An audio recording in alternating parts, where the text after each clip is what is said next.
Yo, Flurfs! I hope you're all doing well on this great, awesome evening. Thank you all for coming. I'm glad you could make it. It's good to be here. Tonight's going to be interesting because we've got another contender to answer the 27 questions. Yeah. So we got Michael Kahn, Peter Cruikshank, and Jeff Conkel in Ellemnet. How are you guys doing? Yo. All good, all good. It's good to have you guys here. I really appreciate you being in and appreciate everybody else in the chat. It's good to see everybody here tonight. I see we started off strong, about 20 people waiting in the room, so that's quite a good thing. Thank you all for coming. I'm just going to say hi, everybody. Michael Kahn, Peter Cruikshank, Anna Gudmundsson. Thank you for coming. Derek Nelson, good to see you, Matt. Barry Taylor, who's Limey? You'll see. Good to have you, mate. Then we also got Felix C. XC, good to see you. Thank you for coming. Wavik Milstrom, thank you for coming.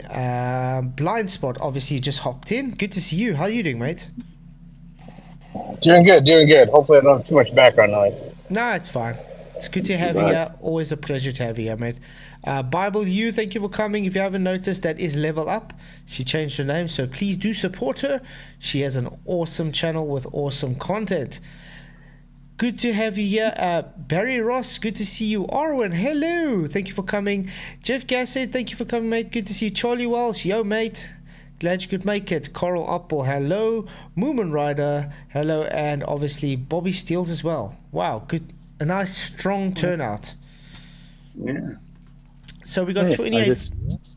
Weird. And now we got Spuddy Taylor hopping in. Hey, What's Spuddy. going in? Spuddy booked in. Whoop. Yo, Flirts. Yo, Flat. Yo, Flows, it's good to see you, mate. And now we also got Yannick Desinger in as well. Thank you for coming. Okay, so we got 28 votes. Limey got it right. Yes, 55%. No, 45%. Obviously, the people that typed yes is obviously the Glow Believers. I haven't even watched one of his answers, so it's going to be interesting to see what he comes up with. Hopefully, he has some demonstrations. Sorry? I said I ain't seen any, but I still voted no. Well, obviously it's going to be no, because how are they going to demonstrate gas pressure at containment? How are they going to understand that you require flat baselines to make measurements? Practically all of the questions. Maybe, hopefully he's not going to hand-wise dismiss them like Andrew did. Because that was quite hectic. Yeah. Like I said, appreciate him having a go, but he was a little bit half-hearted. Hey, Cygnus Step, good to see you, mate. Thank you for coming. Oh, yes. Paula, would you drop your link for Barry Yu who'd like to subscribe to your channel? Please do that. And and then I said to Neil, I will shout out his son's channel. Where is Neil? I've not seen him today. No idea. I think he was in chat a bit earlier in Element, but that was it. I've seen a bit this afternoon in that sense. Guys, please do support Neil's son's channel. He's only got 75 subscribers. Even if you don't really watch this type of stuff, just subscribe just to support. He's still young and stuff, and he does toy reviews. So it's definitely not my cup of tea, but I'm more than happy to support if need be. The good quality, you know. Yeah. Even you're not into it. Yeah, it's definitely good quality. So if you guys haven't already, just subscribe to him. Give him a shout out. Say, we are here. Let's help him to at least get some more subscribers, and maybe the algorithm will start pushing him out a bit more. So yeah, it's good to see you all here. Glad you could make it. The Triggered Limey. Yeah, this is the same guy that fought with me about the 5-sided square. So that's going to give you a background to where that's going. And also the same guy that told me when things go in the distance, angles get bigger. Yeah.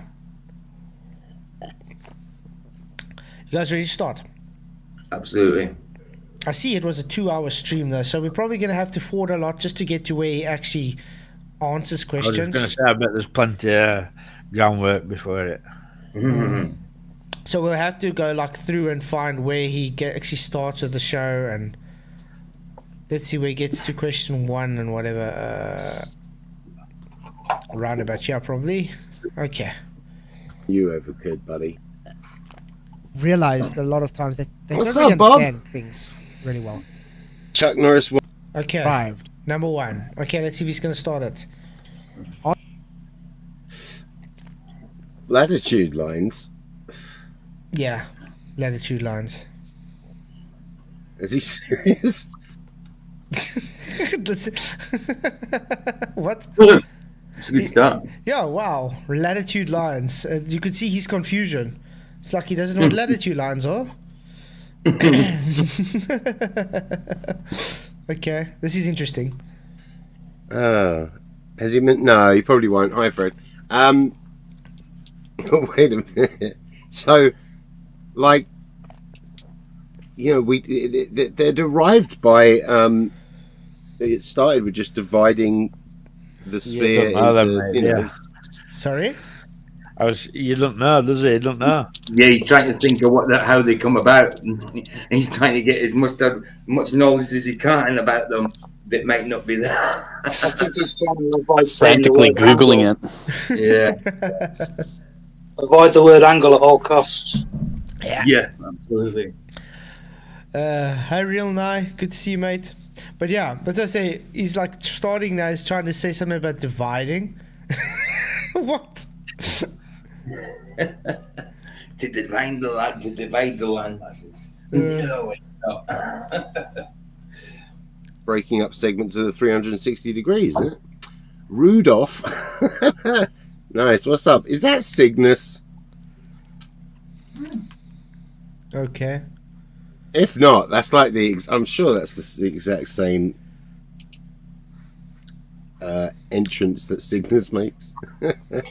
Wow. Had your sock on. I would love him to actually answer the question. This is going to be like too fake. Yeah, it's trying a bit further. Maybe he's going to start answering it now. Wait, you're asking if latitude, like, oh, how are they derived? How do you find your? Yeah, latitude You lines. don't know, How you are don't they know what derived? derived Wow. means either, does he? It's literally written there. How are they derived? What the hell? So he's even struggling to read the question. And note, guys, I actually read these out live to them. Latitude line. Okay. No, they don't require a flat baseline, and they can be derived using celestial navigation. You can use trilateration. What? Trilateration. Get in there, you plonker. What? Trilateration to have latitude lines. No, that's not how they're derived. And yes, you definitely have flat baselines. It's an angular measure. And as soon as you said celestial navigation, you just debunked your own argument. Moron. That's not a good start. I thought Andrew had a. That's had a what you get plonker. by listening to Mr. Sensible. Oh yeah. Oh wow. If this is the start, then Andrew's looking a whole bunch smarter than this guy. Please hit the likes and share the show, guys. Really, really appreciate you being here. Oh wow. Okay. To work out your GP and angle to the GP, etc., and that gives you a whole search thing. Tiny Captain, if you want to specify it for. This guy doesn't have a clue what's going on. He said the angle to the GP, Yeah. right? Like the GP. Tell me, Limey, what is the angle from the GP to the heavenly body? Well, it's 90, and you'll need a flat baseline for that. Exactly. Thanks for that. But as I say, he doesn't actually know what's going on. That's why he's trying to get to Tiny Captain to try and save his ass, because he doesn't actually know.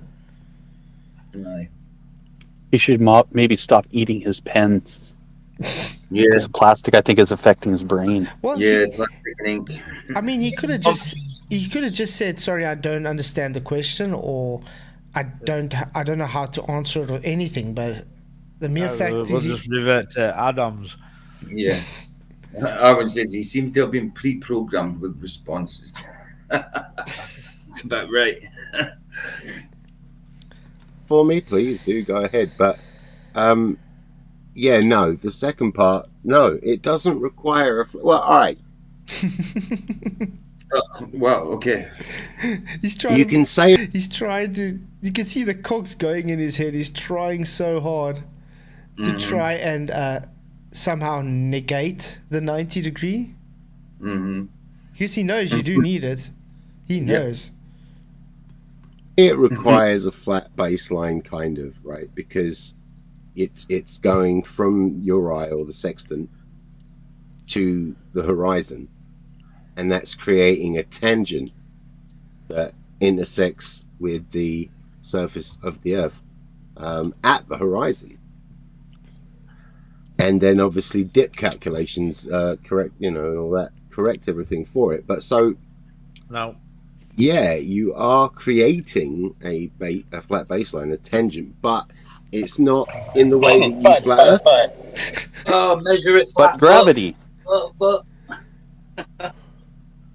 But he said no flat baseline. Now he's saying, yeah, you do have a flat baseline. Yeah, he's stuck. Where's he getting it from, though? That's the thing. Where's he getting it from? Hey, Turing, I'd like to know what he thinks the dip correction's from. Yeah. I don't know. Maybe because your eyes aren't embedded into the ground. Oh, I thought we had our eyes on the soles of our feet, man. Oh, right. That's where I was going wrong.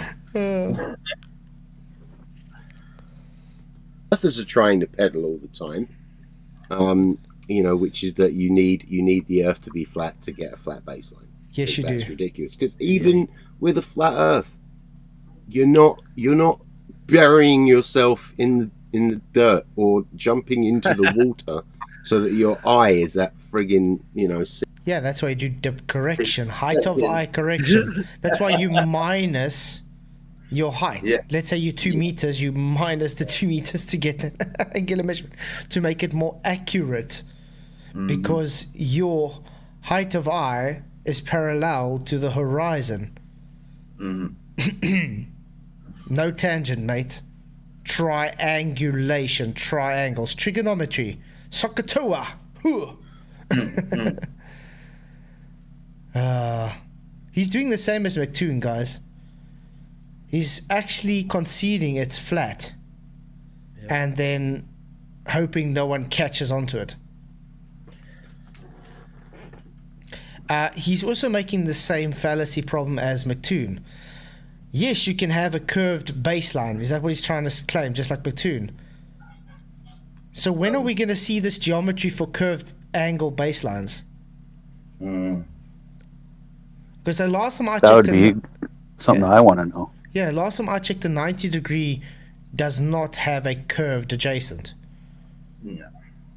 No. Sea level. I don't know. Hey, what's up, Neil? I don't know.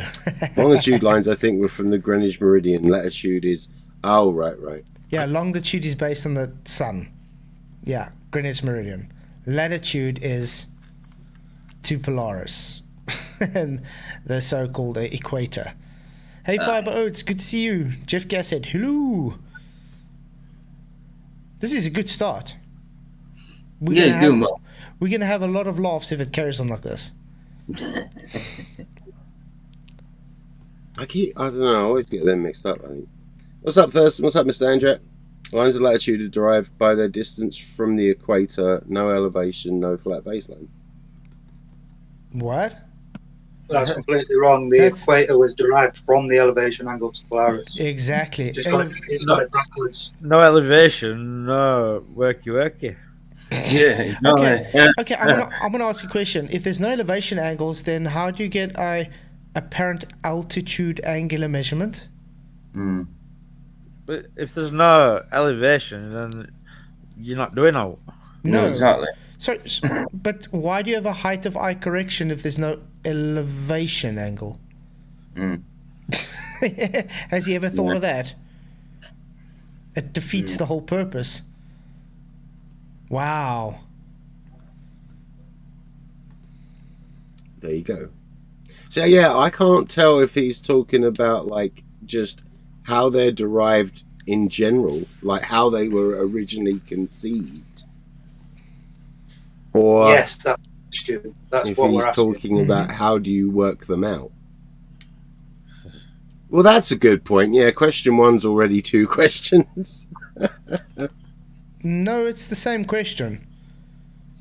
It's one question. It's just the second part concedes the first question to mean it's flat. Yeah. It's a two-part question, not questions. That's the problem. They don't understand how a two-part question works.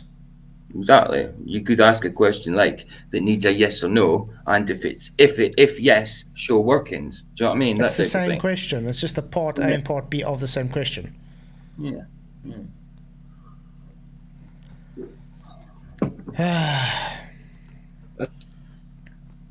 Just as long as divided into 360 parts. No, you don't. All right. Hey, look at that. See that? Working class kid makes good. Tiny Captain, he says.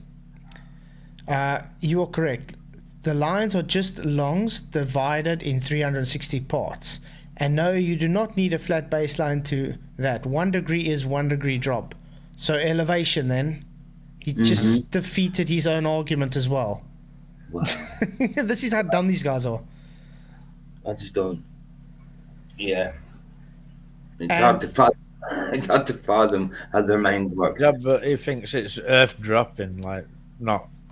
Yeah, exactly. But Current. that makes it elevation. Yeah. Elevation Yeah. angle. And by the way, latitude and longitude are two different things. You're not going to get your latitude based on your longitude. Your longitude is based on the sun's proportion to the Greenwich Meridian time. That's why you got UTC, CAT, EST, and all that. That's why you got GMT. That's why usually you work off GMT when you do celestial navigation. Wow. Hey Richard G, good to see you, mate. Thank you for coming. So in other words, Tiny Captain had it totally wrong, and he just takes his word for it because he doesn't understand what this is about. And they all don't seem to understand how a two-part question works. Also note that their own arguments are debunked and conceding this statement, this question, by them bringing out degree, I'm going to write all these down because we might actually latitude lines. I guess I could just fucking pull screens from the oh thing. yeah, and I have to give a warning, guys. He does swear a lot, even though we don't. I can't control it. Unfortunately, he does have a potty mouth. Okay. Oh no, my virgin ears. So do try and ignore it. He is quite foul-mouthed. At least he's not as bad as Sean Hawkins, though. Yeah. That guy's like every second word. Actually, but we might turn it into a video. Latitude lines and. Now he's trying to do it. Is that what he's trying to do? He's writing it down. Why? He's got on screen. Do we want He's to? actually very... Yeah. Ever heard of screen capture? I mean, really? Oh, wow. Very easy question. Do we want to listen to? It's not easy for you if you think that the Earth needs to be flat for a flat baseline. Alternatively, the altitude to the celestial pole from your horizontal. Yes.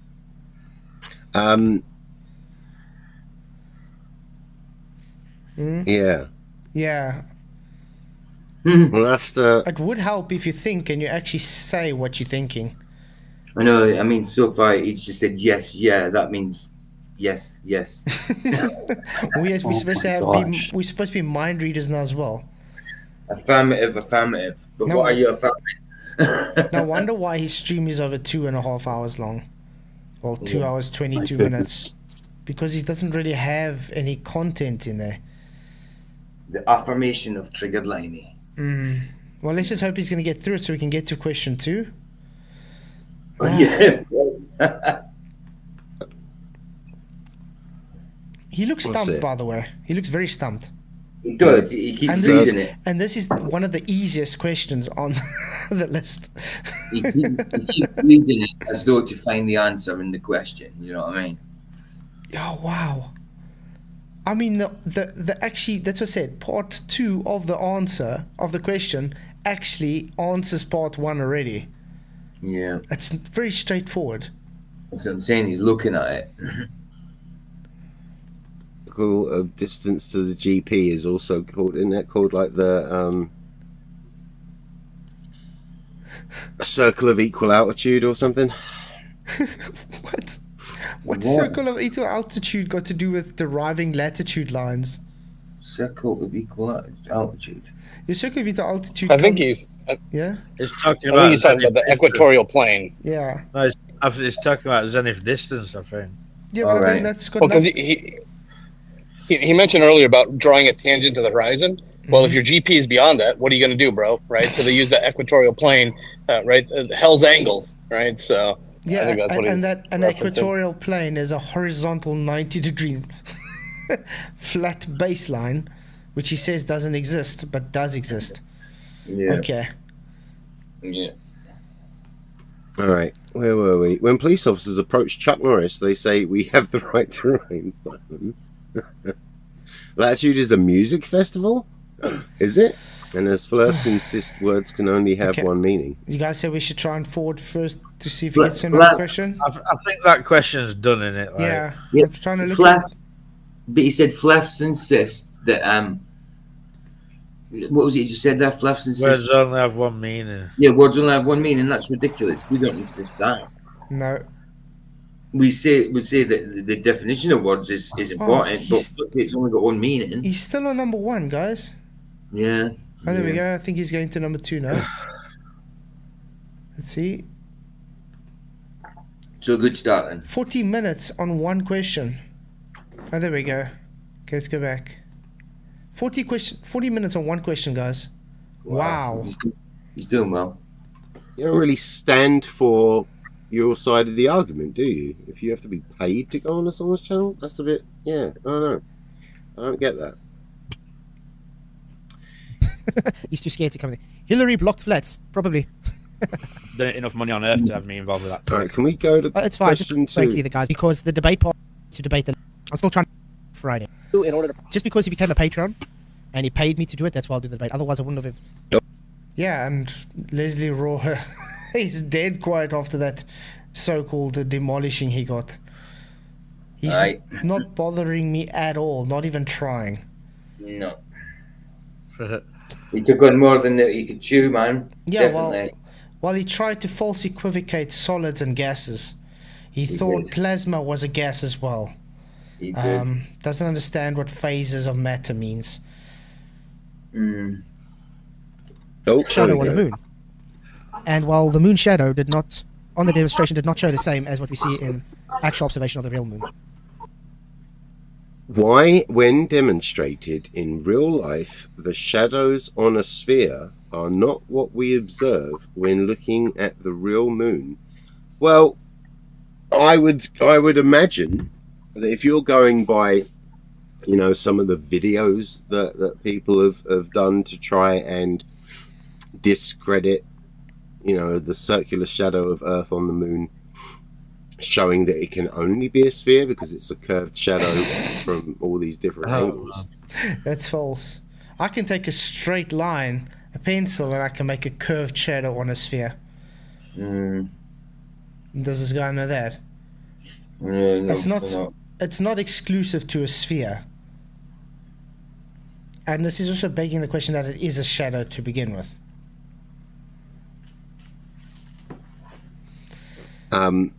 Most of that would have to do with basically the conditions. You guys, you don't ever like do anything to scale correctly.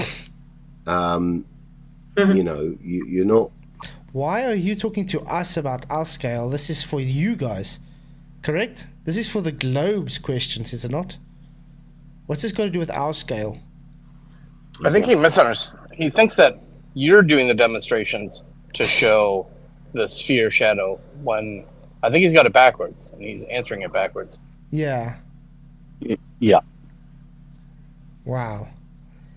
I mean, so far we see he struggled to understand how to even read question 1, and now he's struggling how to read question 2 as well. That's bad. I mean, they're straightforward questions. It's not hard to read it and understand what it's saying.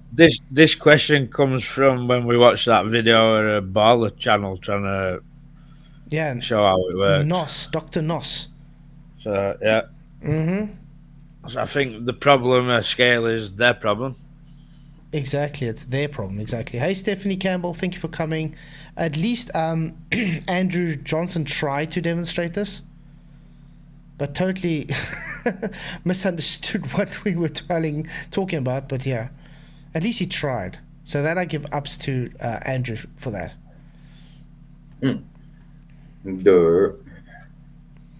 Yeah, you've got to do everything. The sizes and distances need to be. Whoa! Check this tiny captain. McToon doesn't pay him. Flats want Toon to pay him for a debate. That is the reason why they never have a debate. No, that's a lie. That's an outright lie. I had Toon on my channel before, remember? And we saw what happened. And the only reason he got now a debate with Lesure is because he became a patron. That's one of the perks. Yeah. It's just one of the patron perks. I don't say he has to pay me to debate. That's ridiculous. You never said that at all. No. The crap they make up, man. Yeah, it's outright lies. And the problem is, you see, they say this nonsense in their little echo chamber or whatever, and then the people just run with it and think, oh, yeah, now check at this guy. Which is false. Feeding false information. How many horizontal lines make a sphere? I got an idea. None. All of them. Scale, and the ones I've seen don't show that. But then there's the other thing as well, is that we've got quite the atmosphere, and as light travels into a more dense medium, it curves downwards as well. That's going to affect things too.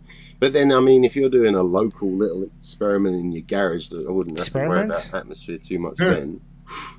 But to do a proper test of it, you need the sizes and the distances to be correct. You want to make sure the materials that you're using closely mimic what you're trying to display, because obviously different materials have. Yeah, we get it. Scale. Aye, they like the scale thing, don't they? Yeah, but then again, what's that got to do with us? It's very simple. Why, when demonstrated in real life, the shadows on a sphere are not what we observe and looking at? So in other words, his answer is, yeah, I agree with you, it doesn't look, but because of scale and the different kind of equipment you use. Okay. He's just spewing garbage. Yeah, he's speaking for 10 minutes just saying it's all got to do with scale and equipment, where he could just answer it in 2 seconds, I guess. Have different reflect. I mean, if it took this long just to get to 2 questions, how long is it going to take to get through 27 questions? Wow. Properties. Is this a 5-part series? It's one stream. He says taking a look at Flatzoid's 27 questions. So I don't even know if he actually got to all the questions. I do hope he did. But I mean, it took him 40 minutes to just do question 1. And we're definitely not going to go watch the whole 40 minutes just to see him not understanding what a 90-degree baseline is. Things like that. And again, you also have to remember that the shadow is made up of the umbra and the penumbra. And depending on the distance that you're at and how close everything is. And Professor Phil Bell. Speaking of Professor Phil Bell, I'm still waiting for your 27 questions that you said you're going to do, mate. Now he says, Flatzoid can deny that he is scared. Can anybody tell me where I've ever been scared to go and debate someone? Every one of them flats. Everyone. No, none at all. They're all full of crap. Yeah, I mean, I've invited these people to come on, especially Phil Bell. Heck, Phil Bell, if you're listening now, you can come in now if you want to. Don't know how many times you said that to Phil. Just come in now. And he won't come in unless he's got backup. I mean, look how embarrassed himself on FTF's channel when he had 5 people white knighting for him. Mm-hmm. He had to concede my point that it's not gravity that causes the pressure gradients, it's gas behavior. Obviously, he's trying to deny it now, but... Phil embarrasses himself every time he comments. So, yeah. Okay, cheers, Jeff, thanks for coming in, mate. Really appreciate it. He is at work, so it's difficult. Don't shoot the messenger. Hello, good to see you. And Jay Watt. Hello. It's together. You know, sometimes you can't define the sort of the edge where the two, you know, where it leaves the umbra and becomes the penumbra. So that would, I imagine, be the main problem. Hopefully you explain this one better. What can I just call this for short? Wow, I can't see if he's writing this down. So yeah, Limey, it's very simple. It's not on me to try and show it to work. It's on you guys to show it to work. Because it's your guys' claim that it's a sphere with a physical shadow. Correct? Mm-hmm. So it's got nothing. I don't need to do anything with it. It's just we're simply asking why it's not. Why can't you guys get it right? Hello, I'm there. Good to see you. Thank you for coming. Glad you could make it. If you guys haven't already, please hit the likes and share the show. It really, really does help with the YouTube algorithm. Someone's in. Hello. Is that Neil? Yeah. Where have you been? How long is Oh, he's roboting hectic. Oh, and they dropped again. Okay, but guys, got 51 votes already. Limey got it right. Yes, 53%. No, 47%. Got the Globies in full action tonight voting for Limey, I see. And not one of them will come in and talk. Nah. But I mean, what have we seen so far? He doesn't even understand how to understand how the questions are formulated. I'll put in the link a bit later on in it when you go through the questions. Awesome. Yeah. Awesome. I won't do it right now. Shadow. That's also true. Wow, that's actually a good question, right, you guys? How can you have an umbra and penumbra without parallel light? I mean, with parallel light. Mm-hmm. Good point, Rachie. Very good point. Oh, was she on that show, was she? Yeah, she was on that show. Right. Hey, Guns and everyone, good to see you. Thank you for coming, mate. Hey, Robert.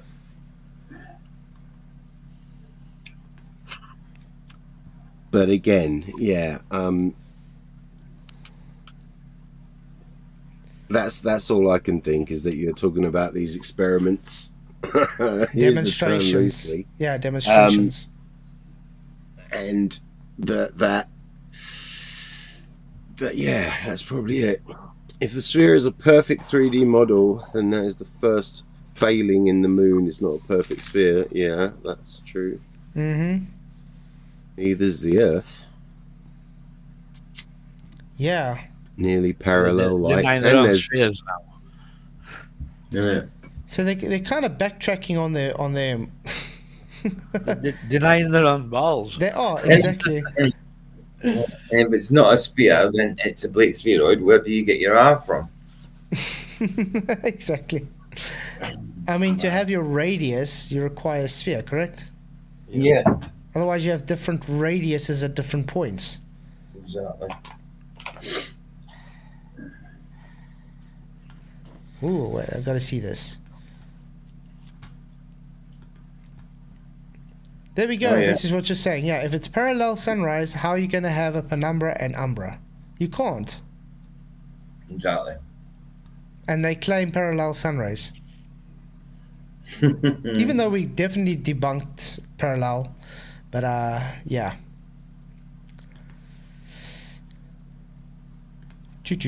Okay. Is that, yeah. It's hilarious how flows think they are more intelligent than Newton and Einstein, yet they can't even use a sextant. Well. Wow. Goodness. What a non sequitur and frankly an idiotic statement. Ad hominem. Yes, and ad hominem. But I mean, it's a non sequitur because it's got nothing to do with the question as well, but also ad hom. Yeah. Yeah. Why doesn't the shadow show up the way you say it does? Well, if you knew how to use a sextant, you idiot. Good answer, bro. It's weird. They say we don't know how to use a sextant, yet we are the ones having to keep on explaining to them how a sextant works. I mean, when I told them about the succession angles in succession, they told me I'm talking rubbish.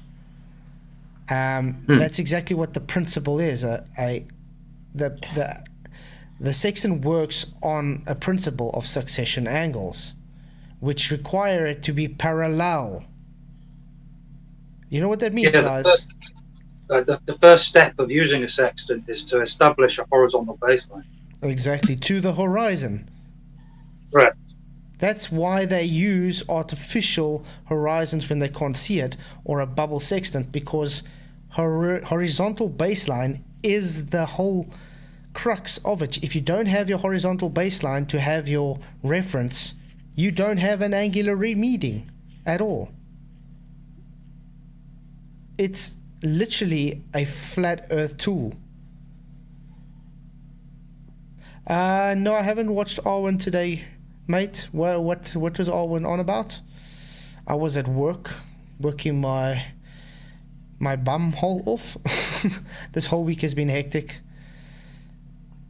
By the way, guys, Saturday night show, it's going to start a bit later because I am working, and then I'm going for a braai. So a barbecue for you guys in America. So we'll be back, and I'll probably start the show at about 10 Central African time, but I'll let you guys know closer to the time. Saturday evening. Oh, it's even more hilarious that they think they understand celestial navigation when they can't even use a sextant. Coming from a guy that doesn't know what a latitude and longitude are. Who's this character? This is Limey, the tricky Limey. They all come out of the woodwork, huh? Neil, you should have heard him answer question 1. By the way, it took him 40 minutes to answer question 1. Crazy. You know? Alright. Is he gonna, like, explain them at the end? Or... What? Doesn't he understand? It's questions for globies. Why must I explain them? I think that the answers are upside down on the back page. Yeah, he hopes all the answers are at the end so he can check his work.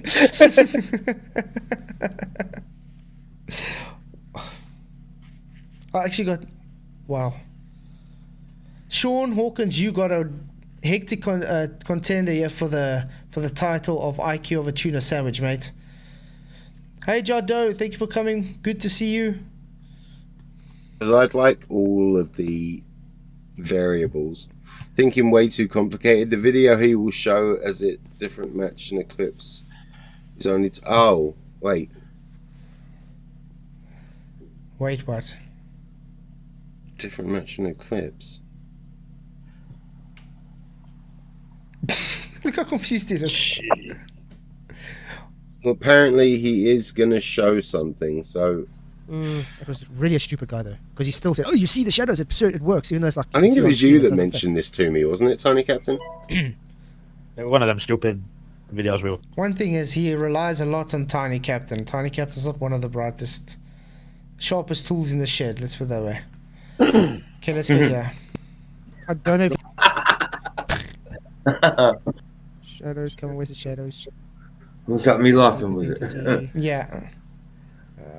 Guys, I don't think it was him. It's speeded up. It's actually... Okay, let's get to number 3 because I don't know this guy. Hey Rachie, thank you for coming. Glad you can make it. She says, okay, that's weird. I just arrived and Guns Everyone is already saying hi to me when I wasn't here. Oh, he thought you were in, Rachie, because I was commenting on a comment you had in Limey's chat. So he probably thought you were in. Yeah. But it's good to have you, Rachie. Thank you for coming. You've been demonstrated. And it's not even that it nullifies Earth's different motions and speeds. I mean, they still have an effect, but as we showed in one of my previous streams, when you actually work out the effect that Earth's rotation and its movement around the sun and the sun's movement, or the solar system's movement around the supermassive black hole in the center of the Milky Way, they are minuscule when, you know, looking at how your body or your mass is affected by gravity. It's a tiny little blip. And again, you know, the flip side of it, because you guys like always ask like why you can't feel it. You've lived with it your entire life. So we should recognize it. If we live with it our entire life, then we'd recognize it. Exactly. Hey Titan Long, hey Gary Wabenga, thank you guys for coming, and second best Bob, thank you. It's very simple, Limey. The problem is when you have a tangential velocity on a spinning sphere that's going in different vectors, you're going to keep changing accelerated vectors in different all the time. So you're going to feel the change in momentum because you're going to have a constant change in momentum, so therefore your vector changes constantly. So therefore it cannot be nullified. You would know the difference. You'd feel like you're in a slossing around in a washing machine. Is that the right way to put it? Right. So no, it definitely won't be able to. But no. Oh, guys, talk 2 seconds. I just quickly have to take a chair for my wife. I forgot to take the chair for my wife. Sorry. Well, look, man, it's invisible, man. You don't feel it, man. It's just been with you forever. It's like part of the space, man. You just know it, and it's a force, but it's not a force, man. It's just it's the bending of space time. It's like the wind. It's like the wind. We feel it. We can't. You know what I mean? Bollocks is what it is. Like I said, the fact that if we live through it, that we've experienced all our life, all the more reason that you'd recognize it. You can't feel it, you can't see it, man. Exactly. Sounds like Jimmy hits at Woodstock. That's what that sounds like. That doesn't explain why there's no experiment that can't detect it. Exactly, it doesn't. Needs to address that point. Experiment? Did I hear science?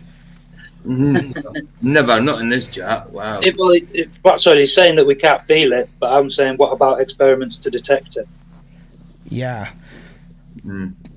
Even Einstein says there's no optical experiment that will ever be able to detect the Earth's movement. But yet they have faith. They do have faith.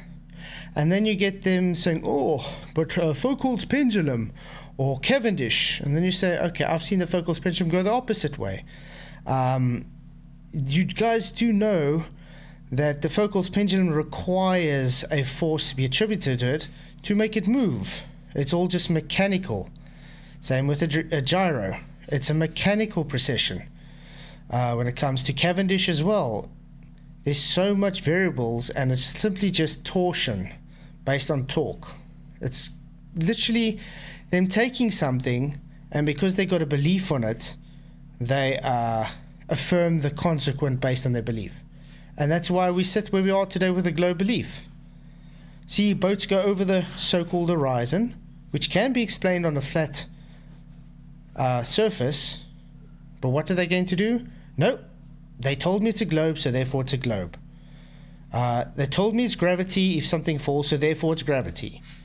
You understand? So they get so heavily indoctrinated that they just ignore every other explanation out there that is demonstratable. Because we can demonstrate what we claim, they can't. Because their answer is always scale. Scale's too large. How are we going to demonstrate it? So in other words, faith. Yeah. Okay, let's find the video again. There we go. You know, your body's always been under these movements, these experiences. It's like believing in oxygen. You know, it's so I mean the answer to that question is that the belief in gravity doesn't really do anything, does it, Flatzoid? And that's a really stupid question. Wow. So hand wave dismissal, guys. It's a stupid question because he thinks it does nullify it. So in other words, it's a stupid question. Right. While in his actual rebuttal to it was, it doesn't actually nullify it. Well, and it's a false equivalence fallacy saying that belief in gravity is like believing in oxygen. No, oxygen is actually a physical gas, right? Yeah. It's something actually tangible. Yeah. Whereas gravity is just a freaking story. It is a belief. You don't even know which gravity you're talking about because it's mass attracts mass down here, but it's 2 scaled 4D space gravity up there, right? So you don't even know.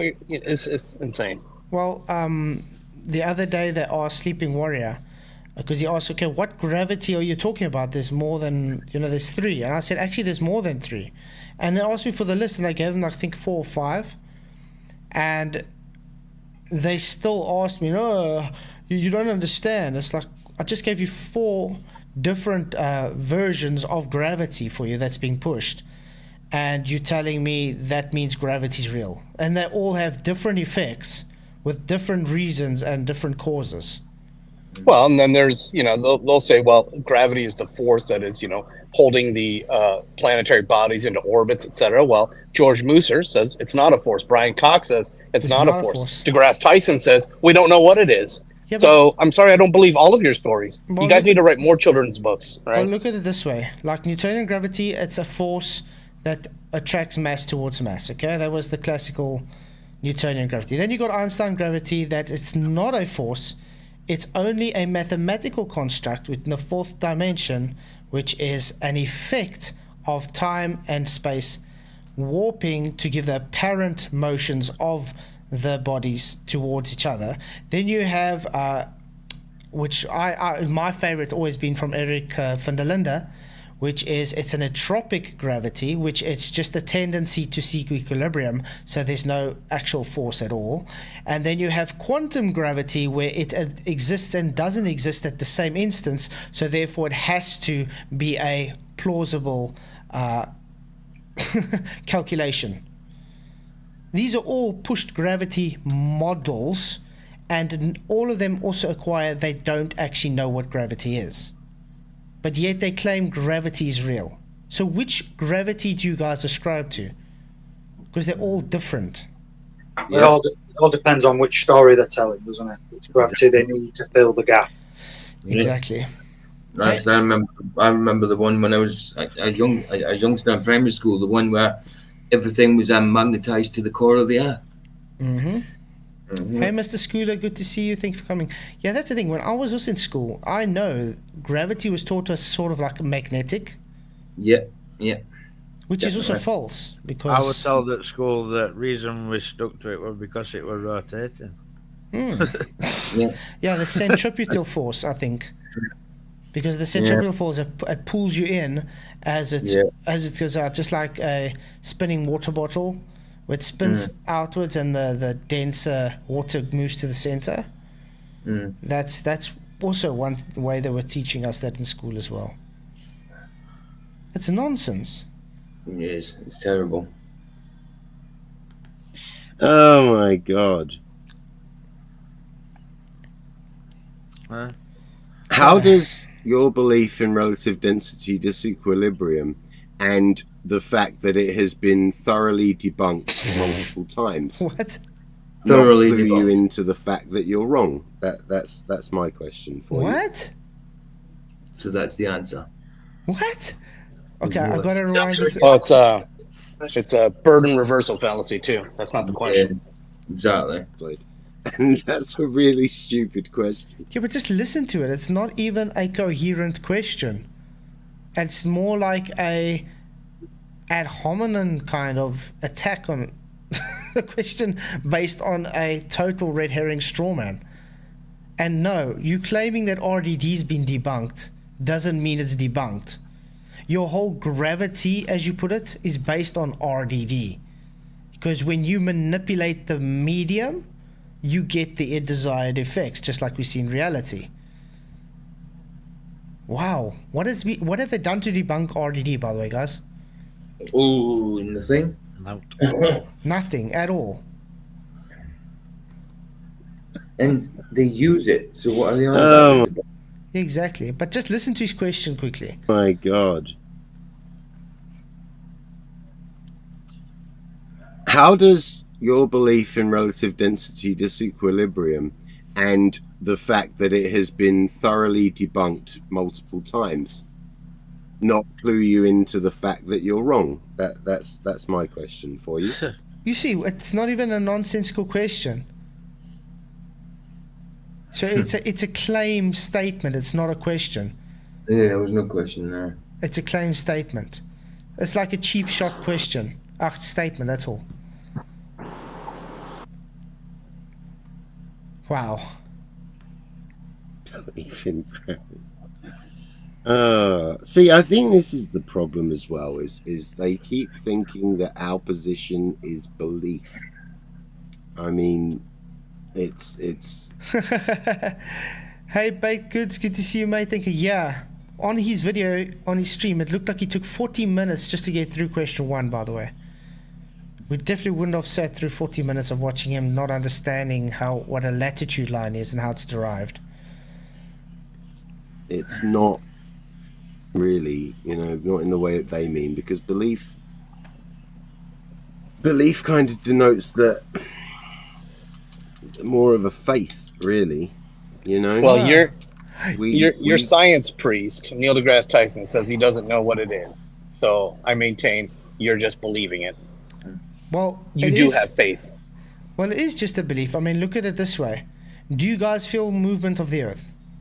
No. Can you pick... I don't. Yeah. Are we able to pick up movement of the Earth? No. Not a chance. Observe it? No. So would it be fair to say it's faith that you believe it to be rotating? It's 100%. Correct. 100% fair. Ah. Faith is the proper word. You're right. To have faith in things not seen. Yeah. That's what faith is. The whole heliocentric belief model is a belief system. It's all on faith. Your gravity is based on faith, on what people told you. They tell you, look, things fall to ground, so therefore it has to be gravity. But they don't know what gravity is. That's faith. They tell you the Earth's rotating, which you do not observe, which is based on faith.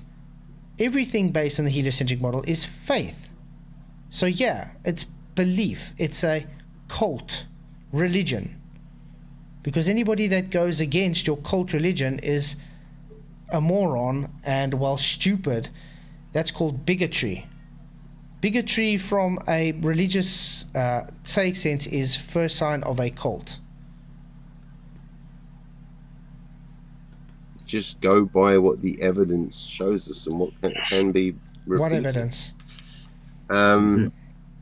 No, not that the rotation of Earth is because of gravity. He's kind of trying to say, how does gravity nullify the centrifugal force from Earth's rotation and Earth's orbit and the solar system's orbit, etc. Face Reality, good to see you, mate. Thank you for coming. Thank you for your $5 super chat. Really, really appreciate all the support, mate. Flats, could you possibly deny the force of gravity? It's observable phenomena. Just watch A New Hope, The Empire Strikes Back, Return of the Jedi. Oh, wow. Yeah, well, I would rather think that's a real force, as you do see you do see them actually picking up people with the force and throwing them across a room. So yeah, that force would be real, because F equals ma, remember? A force requires a mass to accelerate. The problem these globies have is, because they are ascribed to Einsteinian gravity at the moment, which is not a force, so you do not have a mass accelerating. It's only an apparent observation. It doesn't actually accelerate. It's apparent, guys, based in a mathematical four-dimensional construct. So thank you very much for your super chat, mate. Really appreciate it. And by the way, guys, if you haven't already, please hit the likes, share the show. Really, really do appreciate you all being here. You guys have anything further to say on this before we go on? Now move on. Okay on that, man. Okay. You keep your workout weights very dense on top of a cardboard folded desk, not dense. RDD, dead again. What? But yeah, no, it's... What? RDD dead again. Keep my workout weights, okay, very dense, okay, on top of a cardboard folded desk. Not dense. RDD. No. Is that cardboard box a solid? Yes, it is. I don't know how much more times I have to explain this to people. There's a difference between a solid, a gas, a liquid, and a plasma. They all have different properties. Exactly. It's like, oh, why can't I put this bowling ball through this styrofoam block? It's much more denser, because the styrofoam block is made to actually hold things. It's solid. It's just ridiculous, isn't it? Then if it's soft enough, it'll break. You know what I mean? It's just, they know this. Surely they know this. It can't be in their head that what they're thinking is real. Surely not. I mean, there are such idiotic questions. Why don't things fall through my desk if it's denser? Why would it? Is your desk a solid? Since when do you see things fall through a solid? I've never seen a desk made of smoke before. Have you? No. This is how idiotic these people get. I mean, if they had to have these same questions in a university or even a children's college, they would laugh them out the room. They would literally ask them, "Are you serious?" Just again, it's a load of crap. And Hey, Lord if they Racer, want to good to watch see you. one of my previous stream, we did actually calculate the centrifugal force and Calculated, yeah. So faith, not measured it, calculated. yeah, show that it really is just a little. Hillary M. Limey knows I would love to debate him. I've really asked him many times if he would love to debate. So Why don't you come in, Hillary? Because you threatened to come in a few weeks ago and then you chickened it and went trolling my channel. Yeah, I'm going to stick the link in for you. yeah, Come in over. yeah, Hillary's more than welcome to come in. Let's see if you will actually be more than a keyboard warrior for once in your life. There's a link. Come over, chat. I'm gonna actually pin the link. There we go. Almost put you in timeout, PJ. I deserve it, man. Always. How dare you put a link out? Tiny. Can we get to the next question? Percentage.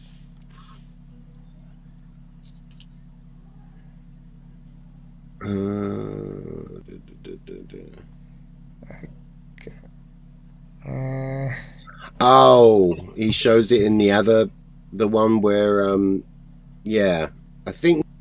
You think we're gonna get through to the next question? Someone else again? That's a cop out, Hillary. I don't want to embarrass you. Big cop out. Bye-bye, coward. Turn off the sound? Yeah, it kind of blew. Okay, now it's probably The gonna get £10 to super 4 chat. now. Wow, really awesome stuff. Thank you. So Very, very much moving on appreciate to the super chat. 4. He said, No, exactly. There we Do go. blood Get to number 4 eventually. Others understand the difference between globiolis and Coriolis. Wait. Please tell me there isn't something called globiolis. Also, he's misspelt Coriolis. Yeah, it's double.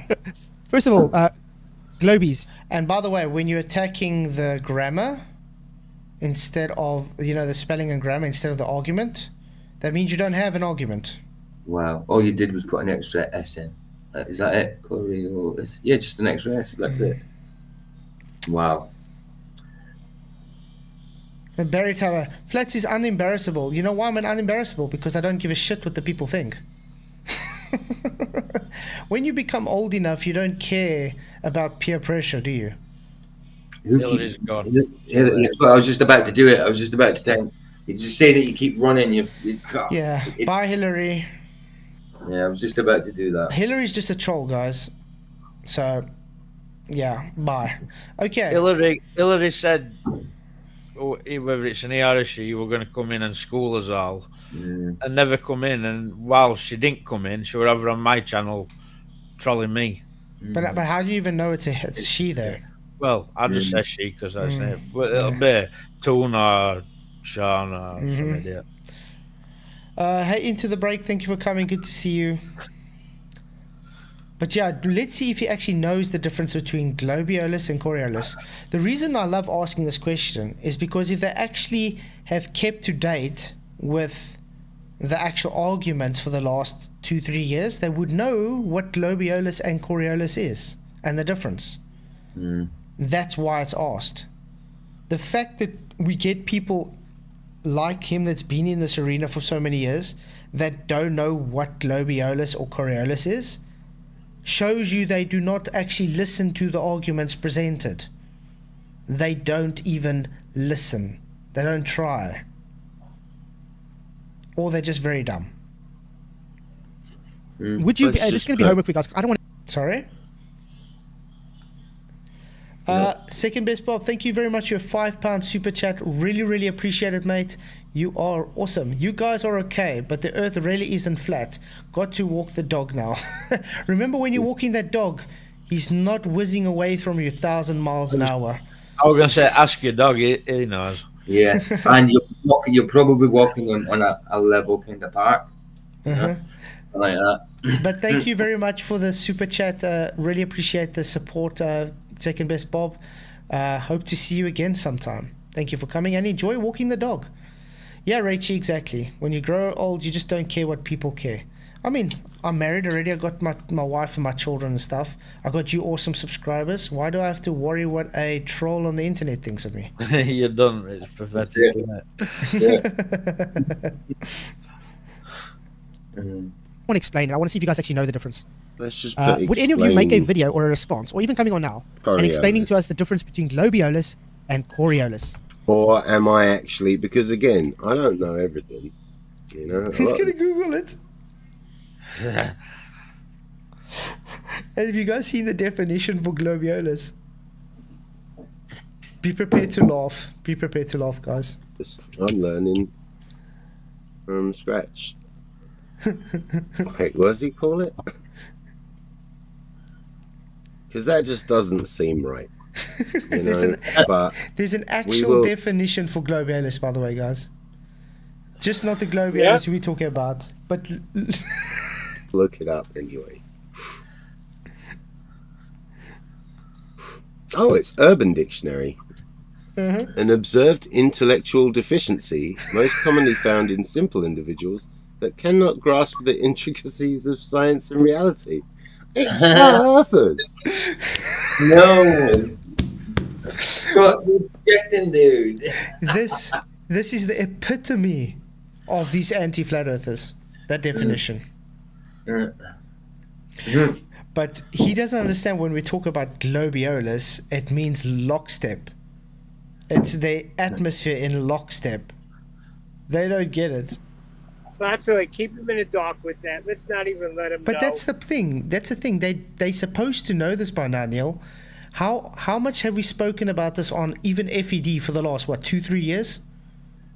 Well, that shows you that they're not listening Exactly. to the proper flatter channels. I mean, even on my channel, I've done how much live streams about this. and they still do not know what it means. It's like the first time they're hearing the word globiolis. Wait, what did you just say? What do you mean, even on my channel?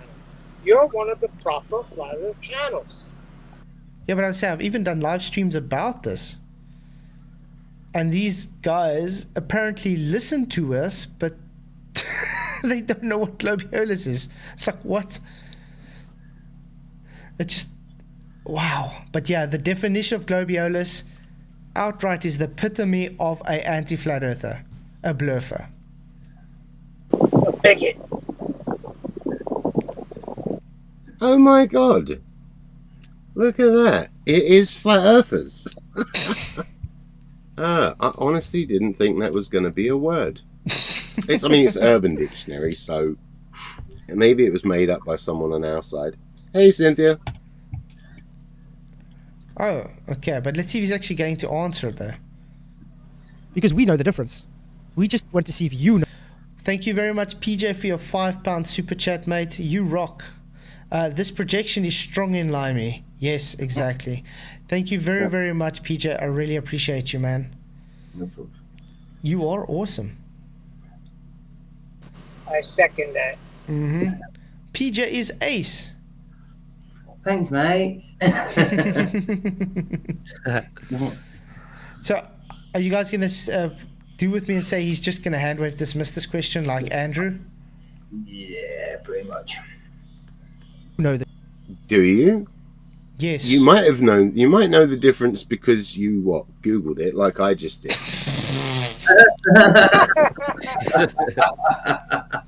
Oh my goodness! Wow, he's so wrong there. Googled globiolis. No. Wow. No, definitely not.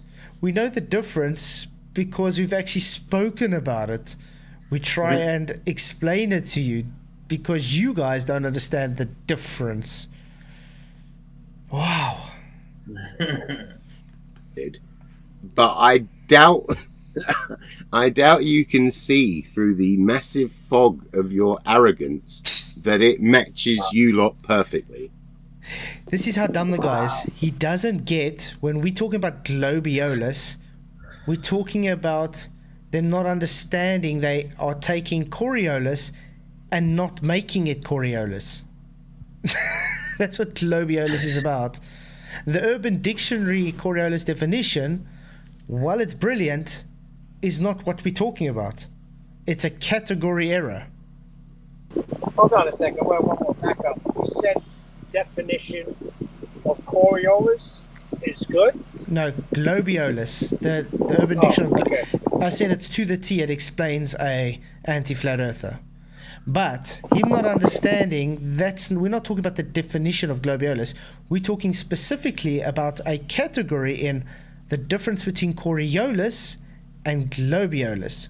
In other words, globiolis has different attributes than what Coriolis is. Then they don't understand the difference. I thought you said Coriolis. Yeah.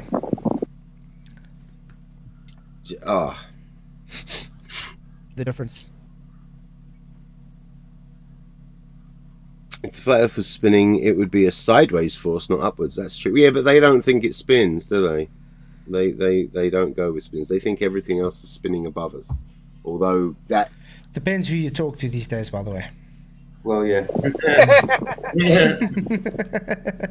Up to the sideways globers, they're going up the way. Still doesn't work for Star Trek. Medicine, good to see you, mate. Despite how you can't seem to understand this, Flatzoid, because of the whole, well, if you see a car going left to right and you go to the other side of the road, now it's going fucking right to left. That's... Yeah, the car's still going right to left, but to your location vantage, it looks like it's going left to right. To you, it is going left to right, but the car's still going. And by the way, he did this wrong. If you're looking north, the car would be going east to west. So it would be it would seem right to left from you. If you're going and looking south, it's still going east to west. It just looks like it's going left to right from your location. So he can't even word it right, guys. No, that's not how it works. That's not how it works. Okay, he says it's not how it works. Let's go to Michael's demonstration of this. Yeah, He didn't that's a actual brilliant- demonstration. That's a brilliant demonstration. It's simple, and Skip first 5 or 10 minutes though, when I'm having to go Oh to my that. God. No. Our Michael? Yeah, Michael Kahn. He did actual demonstration. yeah, Say it, with cars baby. with cars and that. It's a good demonstration. It's simple, but it gets the point. Yeah, simple. It's brilliant. Why can't I find it now? Where's your channel, Michael? We find out you've been hiding this stuff from me, Michael. Yeah. Well, you should have been subscribed, Neil. I am subscribed. I got you sub. Why is it not? You need to hit the bell notification as well, guys. Yeah. I'm just gonna go to Yeah, that shit don't work. your channel. Yeah, I'm clicking on your latest. Click on my name. Ooh. By the way, guys, if you missed his stream Tuesday, where were you? Do Yeah, subscribe. man. It was epic. It was epic. It was so good, I was overheating. Yeah. Yeah. Skip first 5 minutes of that video though, because you don't want to hear me shouting at that troll. It's fine. I just gotta find the right one. Which one was it now?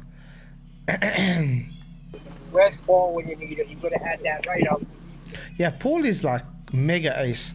He's like, I don't know. He's like Where is Paul? he's like superhuman or something. He's in the chat in the. No, he's Is he? not. Where is he? I haven't seen him, mate. What's the name? Oh, there we go. Southern Star Rotation. Let's start. Lotion's in the chat. Law Shen. Hello, Law Shen. Identity. Good to see you, mate. Thank you for coming. Okay. So it's just a little. Sorry? I'm just saying to Lucian, long time no see, Yeah. dude. Well, we seen you in voice chat the other night, but you didn't say anything. So, guys, I'm sticking the link for you guys. Please do subscribe if you haven't to Michael yet. Now, see, this is the difference. Us flat earthers, we do actual demonstrations making our points. And the anti-flat earthers still don't understand what's demonstrated. Test to show you how your point of view, what direction you're looking, affects how you perceive which direction stars rotating. So that way down there is east,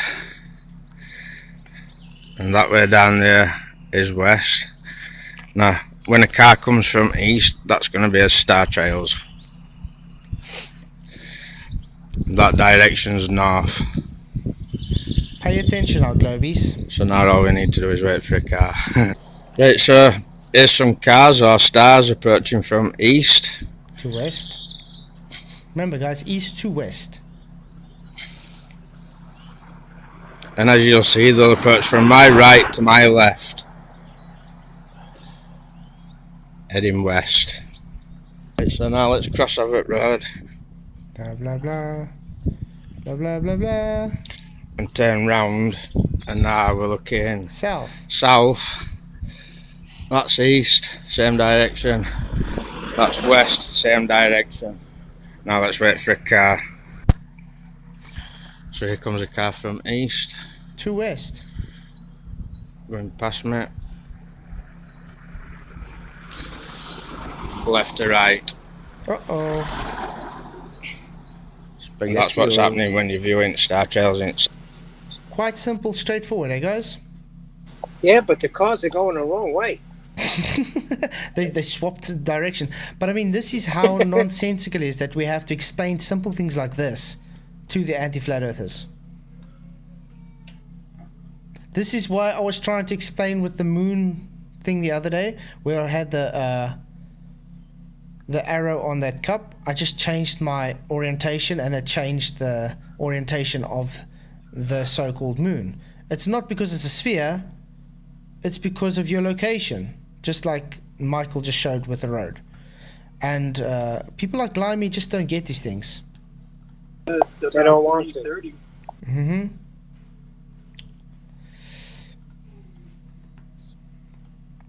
You know, you've got. If you're in the northern hemisphere, okay, What's a hemisphere you're going again? to see it moving counterclockwise up there, okay? Which meant if you turned It's a around, contradiction. it's still moving counterclockwise because it's up there. It's not there, okay? You're not going from under it to on top of it. Hold on So a this is second, why Russ. your What- argument doesn't. Sorry? Is he conceding? Is he conceding that the stars are moving and not? It's not the Earth. He is That's what I actually. hear. He is They actually. always do. They always do. Yes, he is. You're right. And they always do this. Hey, Matthew Eastman, good to see you.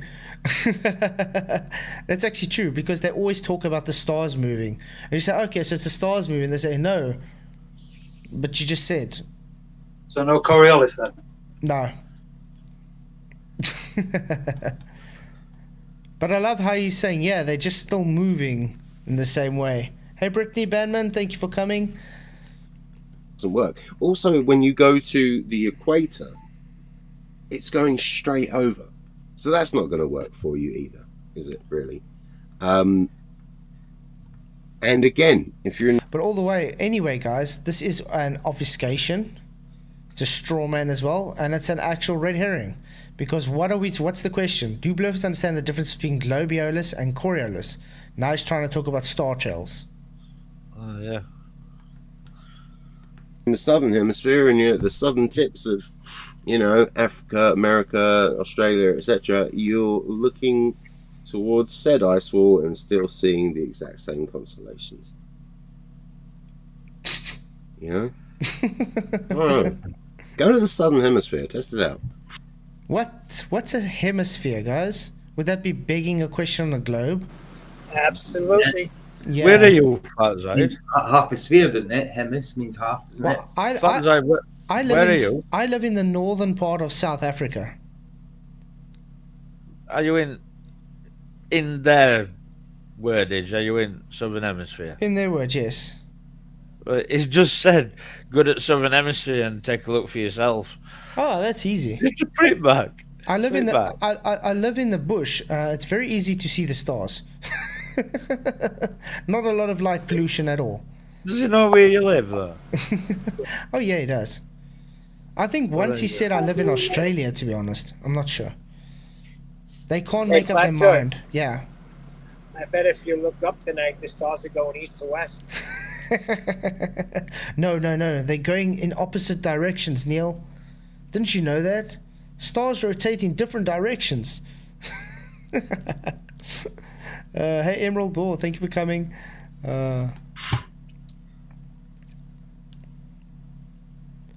If ever you interact with Flatzoid, mention he is a platypus. I don't even know what that means, though. I'm not going to. What? What did he say? I have no idea what he's just saying. You know what I mean? I can't read it there, so I don't see it. I don't know what it means. You can tell him he's in the chat. No, I wasn't. I was long ago. Not when he started his stream, I saw it was on 27, so I just said, "Yippee! You're answering the 27 questions," and then I left. I definitely wasn't in the stream any longer. I'll take a I fluff was just seriously thinking when they. Sorry. I would say I think it's same, Rachel. I can never see it sky either. It's always cloudy. Yeah, you guys live in the wrong country. You see. Yeah. Yeah. You guys should come to a country where there's never electricity. That's the best country. You always see the stars.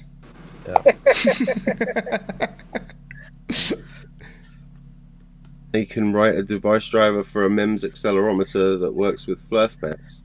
I've done my own driver based on globe maths that actually works. Fair play. That's it. Punch that like button. Hey, Original D Rose, thank you for coming, mate. Glad you could make it. Ah, this guy's Hey, what's up, Aaron? This guy's a lot of dead air. This stream is a sham. Flurfs can't count to 27. Wow. Oh dear. Hey, Shifty, Shady Eyes, good to see you. Okay, let's see if we can go to the next question. Oh, finally. Please tell you no, you don't. So it'd be great if you can make a response to this or come in and explain it to us. No, I'm gonna make a response to it, don't you How worry. can Right, level so far it's been fucking stupid. How can level bend with a globe if it always defined as... Oh, come on, Flatzoid, that's stupid. First off, let's go to your level definition and show you once again that it isn't... it's fucking always completely... Okay, we're going to go to the same one, okay? Level definition, He's guys. going to claim equidistance to the central of Earth in here. Yeah, but look what he's got on screen, okay? This is that one he's got on screen, correct? From dictionary. A horizontal plane or line with respect to the distance above or below a given point. Oh, shucks, where am I going? A position, a scale, amount, quantity, extent. Okay. Having a flat, horizontal surface. The same height as someone or something else. Having the same relative position in front or behind. Given a flat, even surface to. Make something physical equal. Aim. That's the one he's got on. Show me where it's curving. No original zeros. The service on Ellemnet. The link is here if you want to come join. It is really awesome to come in. We'd be happy to have you in. I see the votes have changed. 69 votes, guys. Limey got it right, 49%. No, 51%. So, has anybody ever seen a curved horizontal before? Ooh. It sounds interesting, but no. Or how about a flat horizontal plane curve? Oh, no, definitely not one of them, no. Okay, let's do this. Let's do what he should have also done. Synonyms for level. Let's see. Okay, let's look at the synonyms for level, guys. A horizontal plane. Okay, having a flat as adjective, similar to measure, degree, volume, size. Floor, tail, deck. Calm, steady, having the same relative position. Verb, giving a flat, even surface. There we go, synonyms. Yeah, you can stream with smartphone original, but we use the browser. It works a bit better with the computer, but the smartphone you can use the app. I got the app on my phone and I use that as well. I'm on my phone, D-Rose. It works pretty well. Well enough. Stop disrupting the show, D-Rose. Just listen. Look at this, guys. Level, a noun, guys. A noun. To adjust so as to make a flat or perpendicular to the ground of possible. You can level the table by turning the pads that screw into your feet. Level, to destroy by reducing the ground level to raise. Level, unvaried in frequency. It's crazy. Synonyms, even, flat, horizontal, plane, plane. Do you guys see anything about curve here? Plane, surface, floor, equality, aim, platform, ground, coordinates, horizontally. Yeah. Plane, smooth, roll, flatten, equalize. No. I would say it's the opposite of a curve. Yeah, exactly. Yeah. Now nothing to do with carving them words whatsoever. Now the problem is these morons come and take, let's say, like the Merriam-Webster dictionary, where it literally has everything as flat. It says no curve, and then it contradicts itself, by the way, following the curve of the Earth, because someone put it in there after in the actual definition says no curve. So because someone puts in there afterwards saying curve, after they have a whole definition how it doesn't curve, doesn't make it a curve. It just means someone has a contradictory belief, so they stuck it in there. I mean, let's take Neil, for instance. He does construction. Please tell me what your employers would do to you if you had to make a curved level. They would kill me to get you in because I'm setting them up to tell you. It doesn't unlock it. Yeah, they'll probably fire you. I mean, if you're building, let's say, a mall, it's horizontal base. It's got no curve to it at all. Yeah, but they say you're getting level from the center of the earth, and you don't even realize it. That's what they tell me. That's why. That's okay. Let's say you have 100-meter water level, and I can guarantee you can measure every point on that water level. It is exactly the same. But they have a belief that now that is different as a new zenith at every point, which is rubbish. They can't show it, they can't measure it, but what you do show and you do measure is it's got the same elevation, the same level, the same horizontal plane from A to B. No part higher or lower. Yeah. If the Earth was a globe, the Leaning Tower of Pisa would fall over.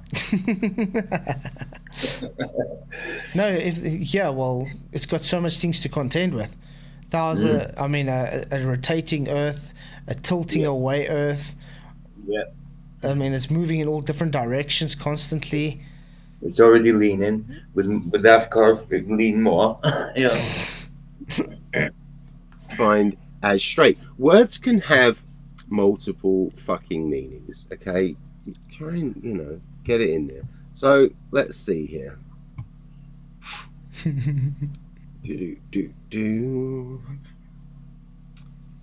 A height or distance from the ground or another stated or understood base. So, for example, your distance from the center of the Earth. No. Level. That doesn't say nothing. That says nothing about the center of the Earth. Called it though. Yeah, exactly. Tell me where in what he just said anything about the center of the Earth. None of it. No, definitely not. That is a level. I think there might be some others as well that work well with it. At the same height as someone or something else, that's just being level with something. But if sea level is the, same distance, roughly. Yeah, what's mean sea level? Your 0 degree datum, a horizontal plane, and if the whole datum's points are 0 degrees, that means it's level, flat, horizontal plane. Congratulations, mate. Flat Earth. Well, yeah? I said welcome. Welcome to Flat Earth, exactly. I mean, you don't get curving horizontal planes, do you? There's no such thing as a curving horizontal plane. No. In the center of the Earth all the way around the globe, then it's level. So, yeah, I guess you can say, water does seek its own level because it gets pulled by gravity. That's a good point, Rachie.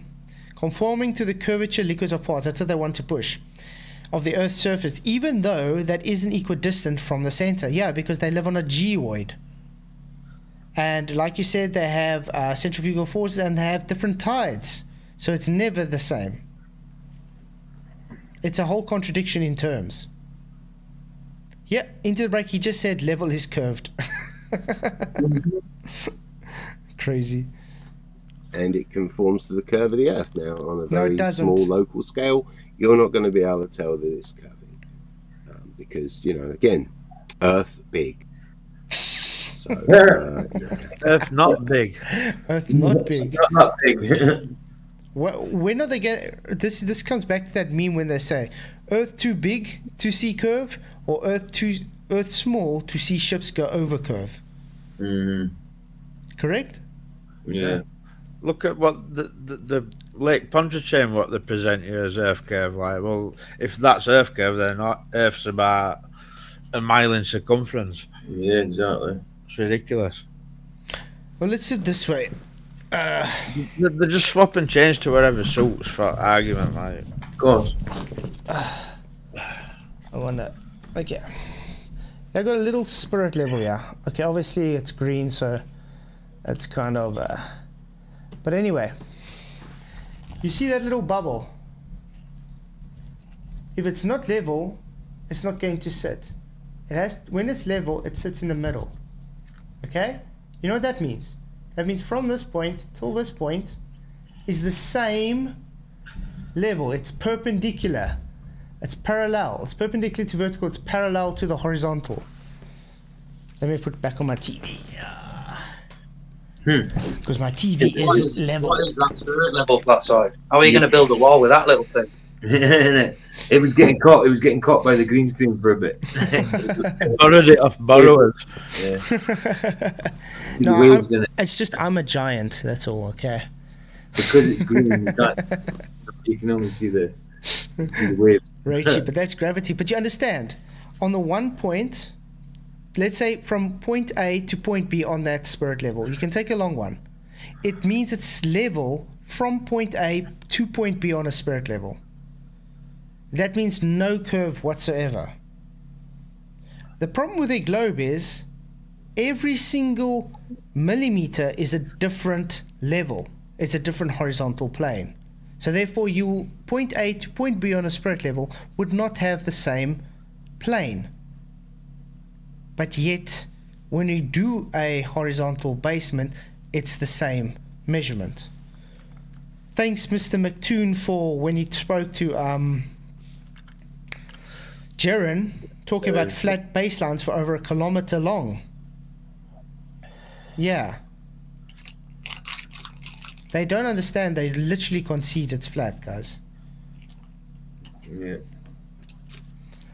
That one's just.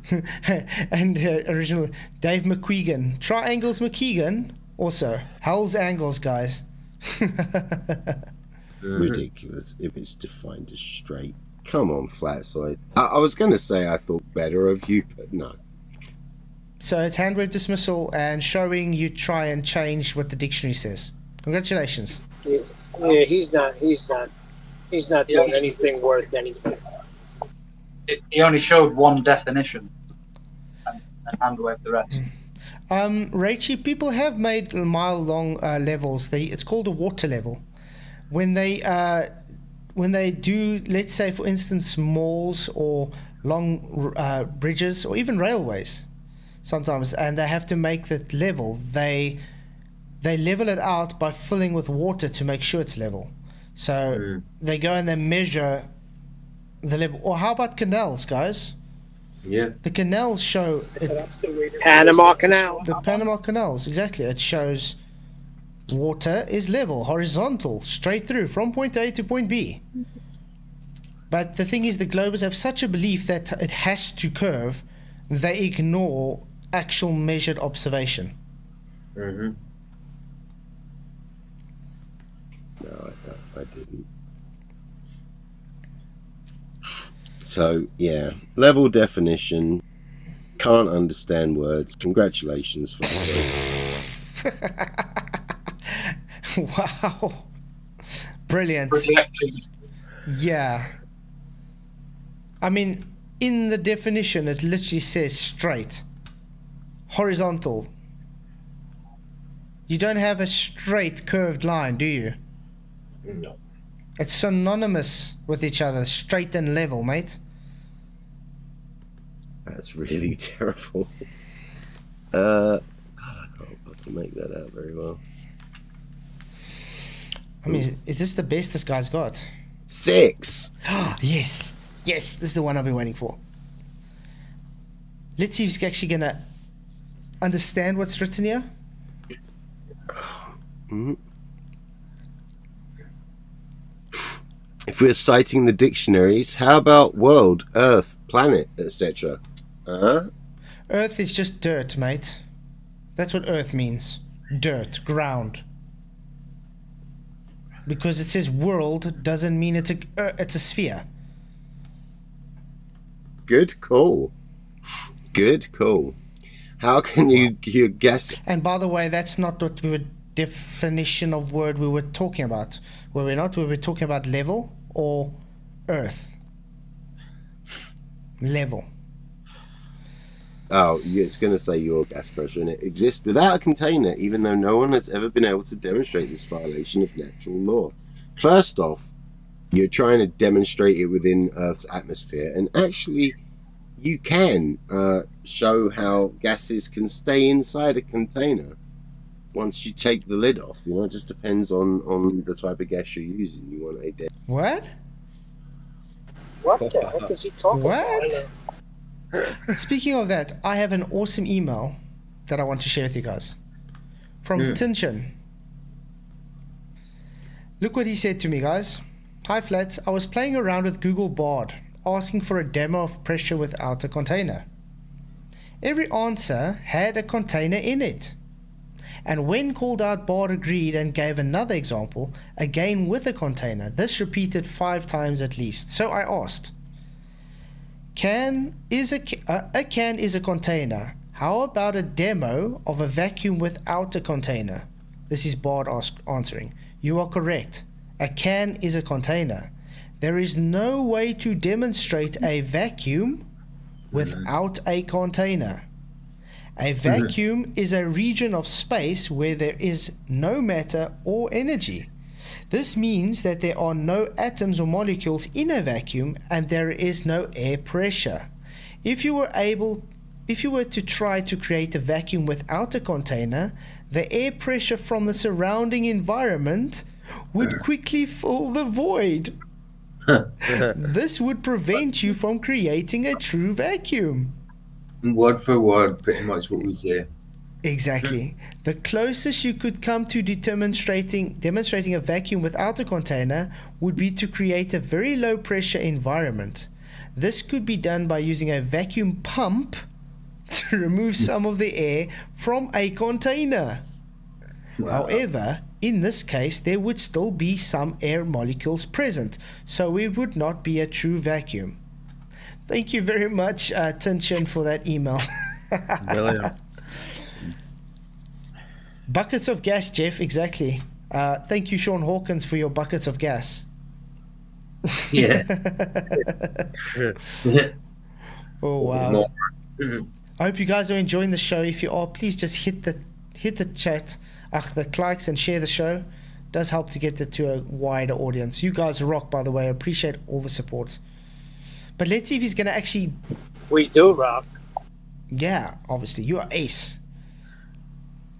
But guys, let's read this out again because it doesn't seem he understands what the question says. How can you I remember I changed it. How can you have gas pressure to exist without a container, even though no one has been able to demonstrate this violation of natural law? So the key word here is demonstrate it. It's again a 2-part question. One question with 2 parts. In other words, you always require a container when you demonstrate gas pressure, because that's what gas pressure is. It requires a container. Without it, there would be no gas pressure. So let's see if he would be able to understand to demonstrate it. Dense gas. But again, it's and you know, this whole violation of natural law is you saying that gas pressure to the vacuum space, isn't it? Is what you guys always say. It has to rush to fill the void. Well, no, it doesn't, because gravity's acting on it, and you can also see there's a gradient. You can measure the atmospheric pressure at different elevations. Again, limey. Pressure gradients come after pressure being present. Okay? For pressure to exist, you require container. So, step 1, container. Step 2, gas in container. Step 3, pressure gradient of gas in container. No container, no gas pressure to have pressure gradient. So when you say pressure gradient, you're already conceding pressure with containment. Get it? And no, gravity does not do anything. Gravity is not a force. It has not been observed to hold gas down in a container indefinitely. If you want me to cite someone who is actually understanding this, which is embarrassing because he's got an IQ of a tuna sandwich, would be Sean Hawkins talking about why buckets are not able to hold gas in, or pipes. Pipe is a bucket. I think I'm going to play that again. You got it. Oh man, yeah. You better. Oh. That eyebrow was going to crack me up. Come on, Flats. Give me 25 pounds of gas. You moron. But yeah, it's insane. I mean, it's the globe claim that you can have gas pressure without container, you know, in an open container, holding it down indefinitely. Oh, okay. So as you all know, last night we had a stream. 27 questions for Globers. If you haven't watched it already, please do go and watch it. Anyway, Sean Hawkins loves to do live streams while I'm live streaming on what I'm live streaming. Yeah.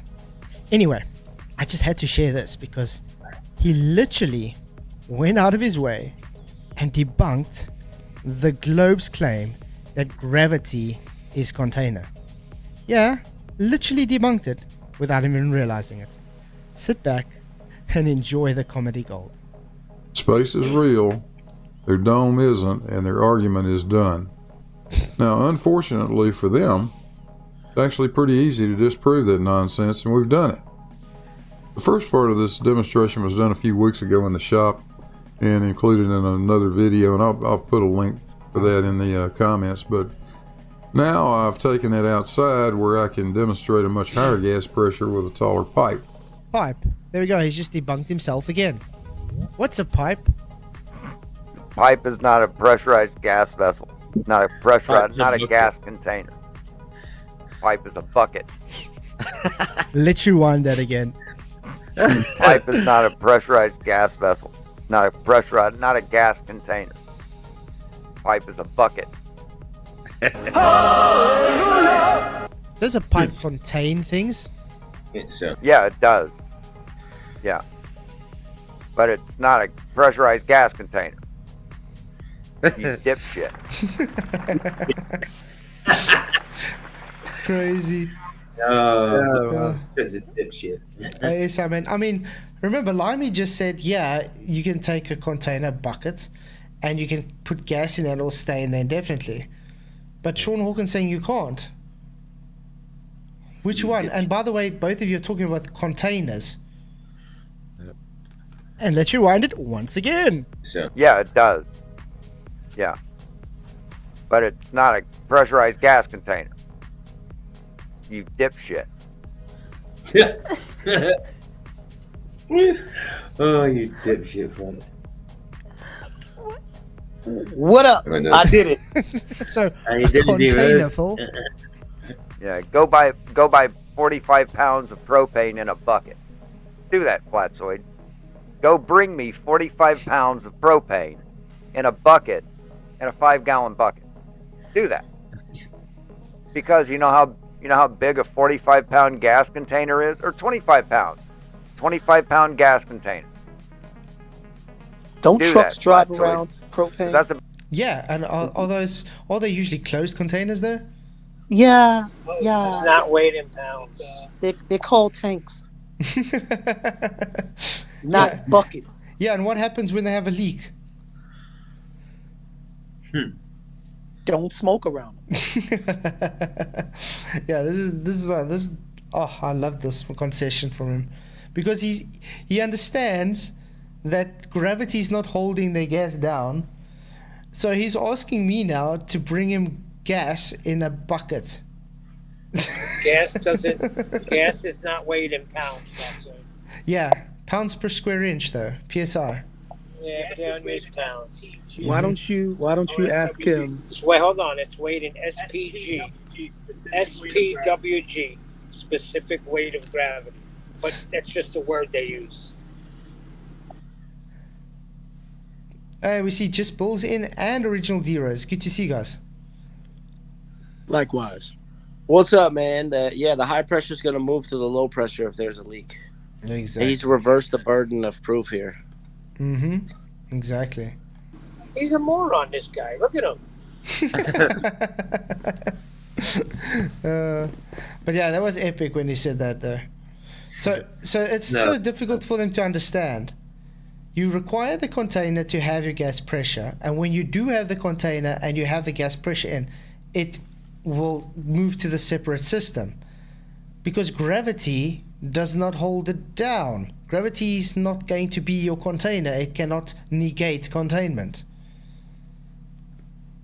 Gravity is a belief system, guys, nothing more. Yeah. And see that pressure gets smaller and smaller as it goes up. This continues to happen gradually and gradually. By the time it reaches and equalizes out with space, it was barely above it. That's such a it's been the dumbest argument for a long time, and you guys clearly seem to want to be able to stay dumb with it for longer. They don't get it. No. Okay. Yeah. Like I've said before, instead of them taking the most simplistic example that, first of all, not all things go down, but the reason why solid things go down is because of the medium being air. And instead they want to make it so complex so that they can sound like they have this knowledge of something that is beyond, the paradigm of anybody's, intellect. So they pull these things out and they just complicate it. It's simple. It's just, it doesn't make it, it's not complicated. Children don't make it complicated. Only these adults do, because they want to be able to try to control a mind, have a mind control narrative over people's intelligence and insulting people's intelligence. Mm-hmm. Yeah. Say hi, D-Rose. What's going on? Nice. It's good to speak to you in person, man. Who's this? Television, Spud. Spud. Oh, you never be in the Discord. You don't be in the Discord thing? Television. Okay, hello, goodbye. That's right, you usually on Okay, Mr. Scholar, good to see you. Logan's Run, thank you for coming. And Detect Goods, good to see you. Okay, guys, let's try and explain this very simple. What's number 1 say? Would that be container? Okay, so that would be the antecedent, okay? So that means you have a container. Now, we move on to number 2. What is pressure? It's the force exerted on the container walls, correct? So that means you got gas hitting all over inside the container wall. Now, would you have the pressure if you didn't have number 1, the container? No. Okay, now we've got the gas inside the container and we've got the container. Now we move over to the gradient, which comes third, correct? Correct. So you first have this, then you have that, and then you have that. Now, what happens to be able to have a gradient? Changing temperature, T, changing volume, and changing your pressure, because they are all gas behavioral integrals. They actually integrate with each other. So you change the temperature, it changes the volume aspect. Change the volume, it changes the temperature and pressure. Change the pressure, it changes volume and temperature. Yeah. So that's why you have pressure gradients. But note again, pressure gradient first required pressure to be there and required container to be there. So as soon as you say pressure gradient, you're conceding the pressure was there, which required the container to be there, aka globe debunked. The mere fact you state pressure gradient means there's containment. That's how dumb these guys are. I think I made that clear and simple now for them in simple terms in Paint. All right. I mean, all right. I don't know. Do you think they'll get it? No, they still won't get it. No. No. What I expected for this, because let's face it, their arguments, it's questions just like all their arguments were going to come from just not understanding science and mathematics, you know, depending on the question put forth. But I don't know, when I saw the number 27, I thought, you know, maybe there'd be some hope. I mean, technically, again, question 1 was 2 questions, so No, it was 1 question, 2 part. Not even Why does it look like an hour and a half or something to do 6 questions? It's taken long. I know. I just want to quickly see if I can get something. Oh, it's crazy. This guy is really... You know, I actually got a video I want to show from my channel again, I think, yeah. He's made a claim of gravity a few times. I can't wait to get to the question about the cause of gravity. That he's going to stumble upon himself a few times there, isn't he? Yeah, of course. He'll hand wave it. Let me see. While you're doing that, real briefly, I don't see why is it so complicated for people to not understand that road example on the video. Like if you're let's say you're in your house, you're standing facing your back door, and let's say you have some disco lights going from left to right across your ceiling, you know, from one side of the house to the other side. And then if you turn around and face your front door, it's going to be doing the opposite. What is so complicated about understanding that, whether it's cars or whether it's lights on the ceiling? Because when people try to say looking up is different than looking straight, they try to throw that in there, but it doesn't make a difference. If it's going clockwise while you're facing your back door, when you turn around and face your front door, it's going to be going counterclockwise. They don't get it. They don't get it at all. Okay.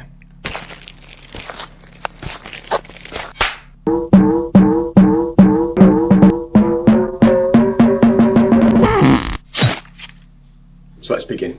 Okay, so anybody who knows anything about entropy and thermodynamics knows that this can't be done justice in, you know, a 15-minute little discussion. These are the points that I'm going to tackle. What I would love is an intelligent response. And I'm not going to get an intelligent response to any of this. Okay.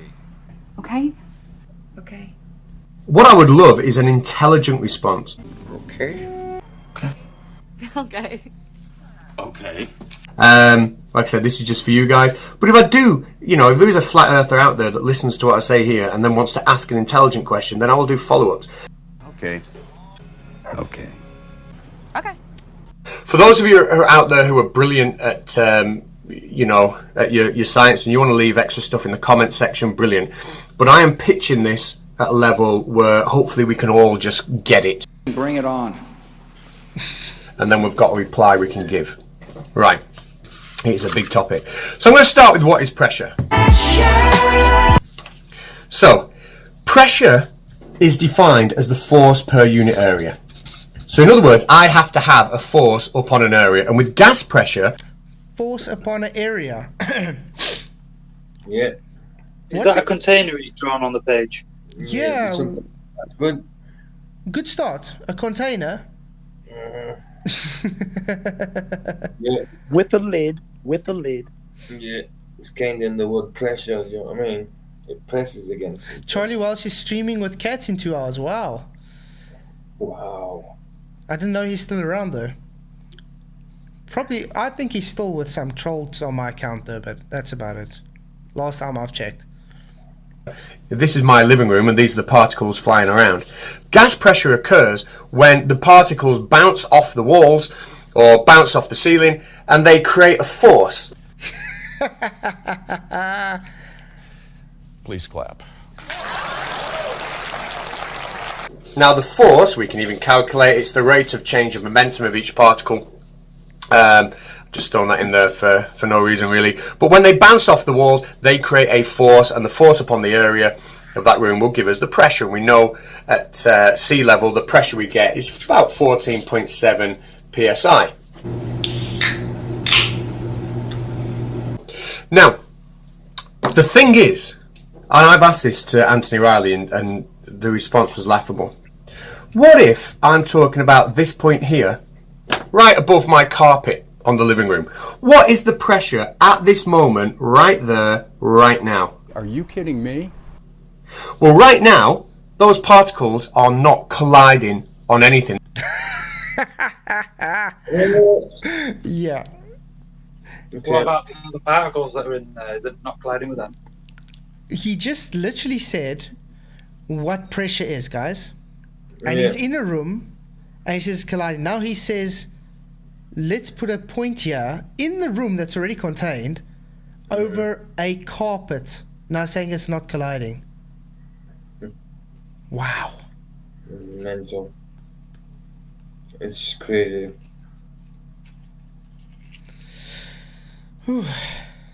They may be bumping into each other, okay, so I'll So give you that. They may pressure. collide against each other. So But what pressure. surface are they exerting a force on? You just said they're colliding with each other, so pressure Wow. and colliding off the floor and the wall and the window and the door. I don't get this. Has he drawn a container and then going to deny said container is drawn? Exactly. It's not until I put an object in that area for those air particles to collide off that I'm going to be able to measure a pressure of 14.7 psi. They need the area to bounce off, to change their momentum against, to create that force, to create that pressure. That's correct. So this is where the comment, no balloon, no pressure come from, that they obviously take out of context and twist because they're intellectually dishonest and they don't fully understand the concepts. Into the break, I had exactly that reaction, like the Nicolas Cage reaction when I first heard that. That's why I put that in. I had to. And they don't want to understand the concepts. He could be determined to be right, because without something for the particles to be striking, you're not going to get that change of momentum. But that doesn't mean that there has to be a dome. All that means is I just take the balloon away. Hey, Flatter, say Without the balloon, these air particles aren't going to be striking anything. Therefore, there is no pressure. Without the balloon, these air particles aren't going to be striking anything. Therefore, there is no... Exactly. It's so simple. It's like, wow. Huh? I mean, that... Wow. Show me how you double speak without telling me you double speak. Without the balloon, there can be no pressure. But what is the concession here? You require containment to have the pressure gradient. So as soon as they say pressure gradient, that means they're conceding containment. Straight away. No pressure. So if I have a balloon here, right, what I was talking about with the whole no balloon, no pressure, I'm talking about the outside of the balloon. If the balloon is there, then the particles are going to strike the outside of the balloon and they're going to cause a pressure of force. Sorry, but there's particles inside the balloon striking the balloon as well, correct? Not just from the outside. 3.7 psi. You take the balloon away, what surface are they now hitting? The floor, the wall, the table, you. That pressure that was in that balloon, where did that pressure go? To the surrounding system. Yeah. Okay, entropy. Does he think it just stayed in like a little balloon shape? It stays there. That's how it sounds like he's trying to explain it. Exactly. What surface are they now hitting? What surface are they now hitting? What surface are they now hitting? What surface are they now hitting? They're not. Those are my children, by the way. They're not. What a plonker he is. Absolutely. So, flat earthers seem to think that somehow the air pushes like a rod, and that fixed sort of structure will push against the ceiling, push against the floor, and unless the air has something to push off... That's a straw man, by the way. I was just going to say that's...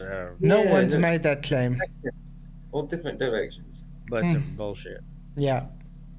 Similar to the ridiculous comments about rockets in space. Unless the air has something to push off, or unless it's pushing off itself, there can be no pressure pushing outward. Gas pressure occurs when the particles bounce off the walls or bounce off the ceiling, and they create a force against the ceiling, push against the floor, and unless the air has something to push off,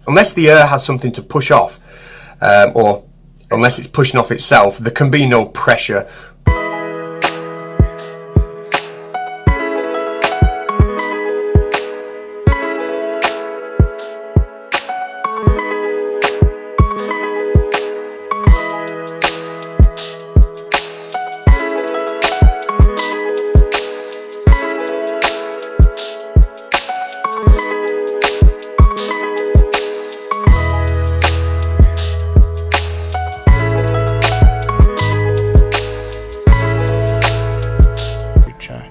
Small volume thanks to Charles Law. Ooh. But I think it's quite telling that you require containment for gas pressure. Only not when it's Earth. Only not when it's Earth, exactly. But that, of course, is absolutely ridiculous. They need to But it gets worse for him, by the way, guys. be striking a surface. That's what pressure is. That's correct. To be striking a surface. That's what pressure is. That's correct. So what is the difference between pressurized... Sorry? I said, are they proving our point? What are they doing? Exactly. Yeah, point, exactly. What is pressure? He's literally explaining pressure to us, guys. Which means containment. Yeah. and pressure. Well, this is how I'm going to explain it. And again, obviously, it goes much deeper than this. But if I take a gas, that gas is going to spread out and increase its volume at any given temperature. And as I increase the temperature, the gas is going to spread out even more. And if I increase the amount of gas, the amount of particles there, it will spread out even more. Okay. Now, we know this, and anyone who studies sort of like molar calculations and with gases, we know that 1 mole of a gas at a given temperature will occupy a certain volume. And if I increase the amount of gas, it's going to occupy a bigger volume. That's just a demonstrable fact, which we can go into in another video, should anybody actually be interested in that discourse. Okay. But, what if I stop this? Funny thing is, he's never wanted to have that discourse with me. Oh, but you know, the funny thing is, he's making out as well like you've got to be some kind of expert to understand this. It's like, it's like child's play, man. Yeah. This funny thing is, he doesn't. He wants to false equivocate now. Pressurized and pressure. So he's saying the atmosphere is not pressurized. What the hell is PSI? Exactly. Wow. What a plonk. And gases yet. Oh, wow. Gas being able to spread out. What if I put it into a container? Wow. So here is the gas. Now, this time, as I add more gas, it's not going to make this. It's not going to make the gas increase in its volume. I have fixed the volume. The volume now cannot change. That's correct. So as I add more gas, what happens is there are more collisions between these gas particles and any surface that's inside. Now that will include the inside of the container, but also anything like a balloon that I might put inside the container. So the pressure per square inch is going to increase as I add more and more and more gas because I've got more frequent collisions. Please clap. Now this is really what we mean by pressurized. If I take the walls away, then that gas will expand, and it will expand to a given volume dependent on the temperature and the number of moles or the number of particles of gas that I've got.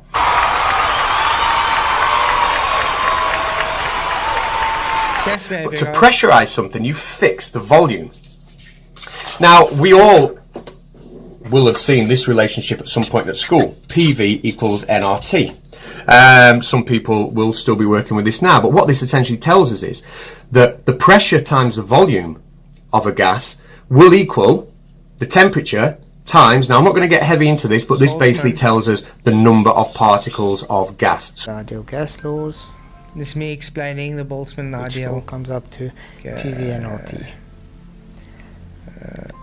Okay. Everything's going to cause something else to have an effect or another cause.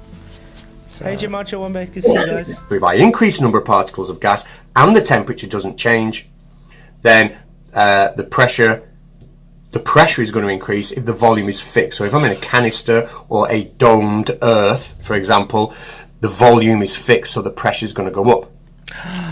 So pressure gradients with containment. He doesn't understand, does he? He doesn't understand. While he's explaining this, he's literally debunking his globe claim. This is why I love this. That gives us this relationship that PV over T equals a constant.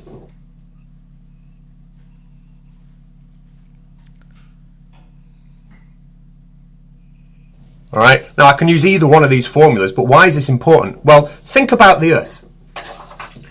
So basically the Earth does not behave as a container with a fixed volume of gas, because if it did, if the volume was fixed because we had a container over the top, then the amount of gas we also would have would be fixed.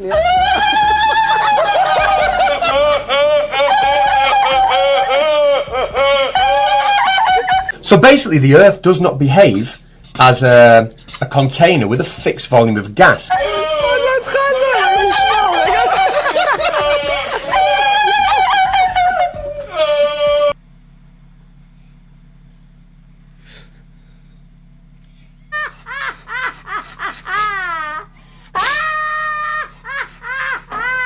So basically the Earth does not behave as a container with a fixed volume of gas.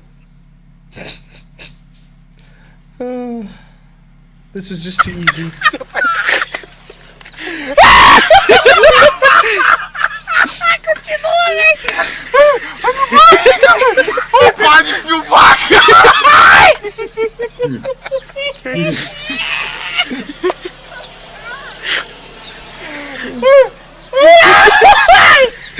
I actually miss how funny this video was. Oh wow. So basically the Earth does not behave as a container with a fixed volume of gas.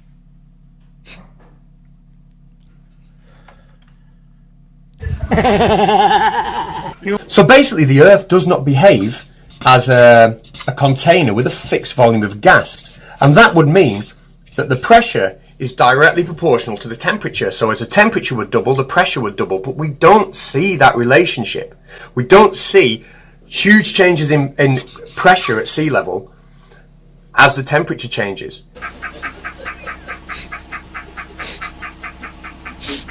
We call that weather, don't we? Exactly. Yeah, weather systems.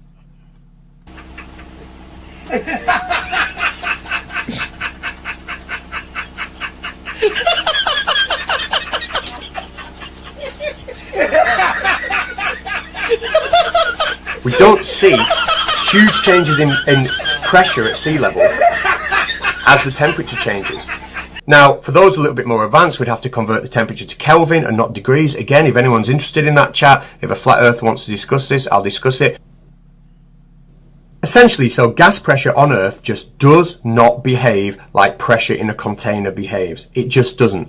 We do not have this fixed volume capped by a dome. If we did, we would have a fixed volume of gas, and what we would find, like I've said, is if I increase the pressure, I would get I would get a proportional increase in pressure. We don't see huge changes in pressure at sea level as the temperature changes. You show me a container anywhere on Earth, where I can increase the temperature and the gas inside will have varied responses to the response in terms of its pressure. Okay. And you won't be able to find one at all because it doesn't exist.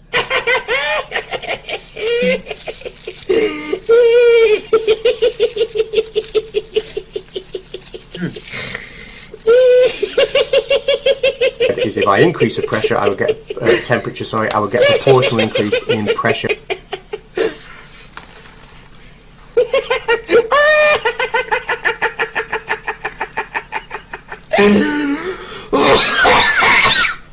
Hello, everybody out there in YouTube land. Good times for all. There's Zachary Zabala here. Yeah, we usually show this all the time. Where do they ignore this? If you prefer. In this video, we're going to explain what we're doing here, and this is just a very rough start, folks. What we have is a bucket of ice water. Okay. This is a little too warm to be touching right now. Well, anyway, get to the point. Now, in fact, these gauges may not be 100% accurate. They're old. Some of them are sticky. So this is really just a rough start, folks. This may not actually be doing what it looks like it appears to be doing. So that one's at about 2. We need this one.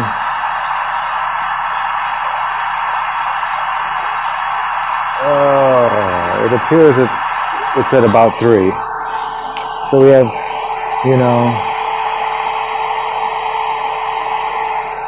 we need better equipment. But I think we can get pressure change from one gradient to another inside a sealed container. There's definitely a huge heat swing that we have here on Earth. As you go up, it gets much colder, and then it starts getting warmer again. They say much, much warmer. The highest I've seen, it still only gets like to 7 degrees, but it was negative 65 at one point. But of course, these guys will just completely ignore that. So let's move on to number 3. What is entropy? Good question. Now, I could be here a long, long time with this question, and I'm not going to be. Like I said, if I get... So what do you guys think he's going to say about entropy?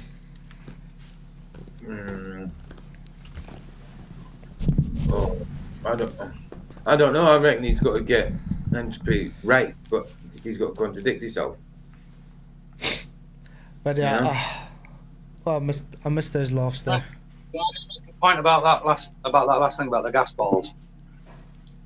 But basically, at the bottom of the gas tank, you've got the pressurized gas as a liquid, and it has to go through a phase change to turn into the gas. So obviously, there's going to be different pressures inside the container. But remember, their claim is you don't get pressure gradients inside a container. So how do you get the phase change then from the liquid to the gas? Obviously, they've never used a compressor before. I mean, I constantly have to drain my compressor every day after I've used it. Wonder why that is. It's crazy. I mean, the more they try and explain it, the more they go and throw away their own model. Yeah, they'll back themselves into a corner. Oh.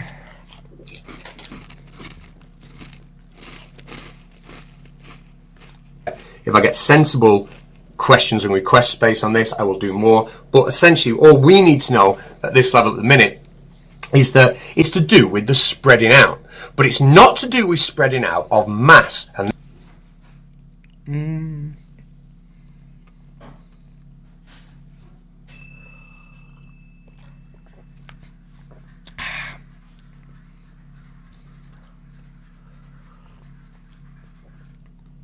not got to do with the spreading out of mass. Entropy generates an effect of heat and mass transfer. Well done, cats.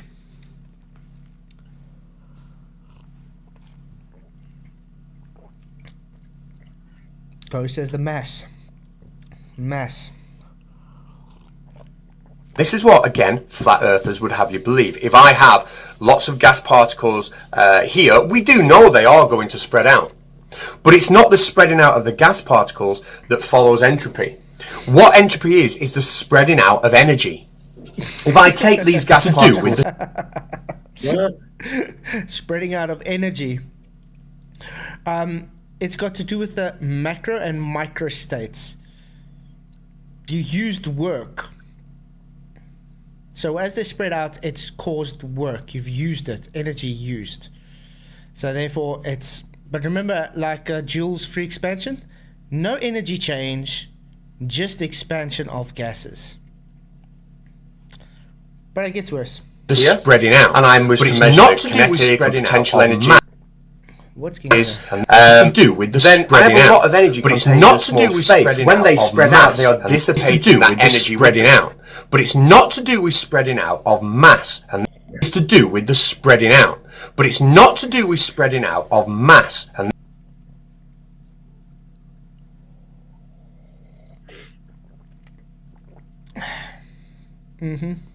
Not to do with spreading out of mass.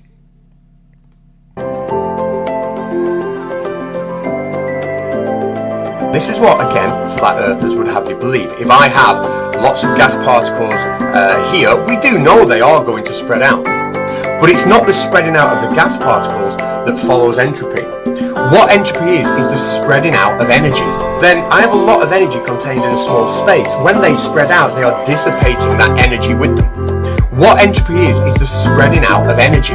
Then I have a lot of energy contained in a small space. When they spread out, they are dissipating that energy with them.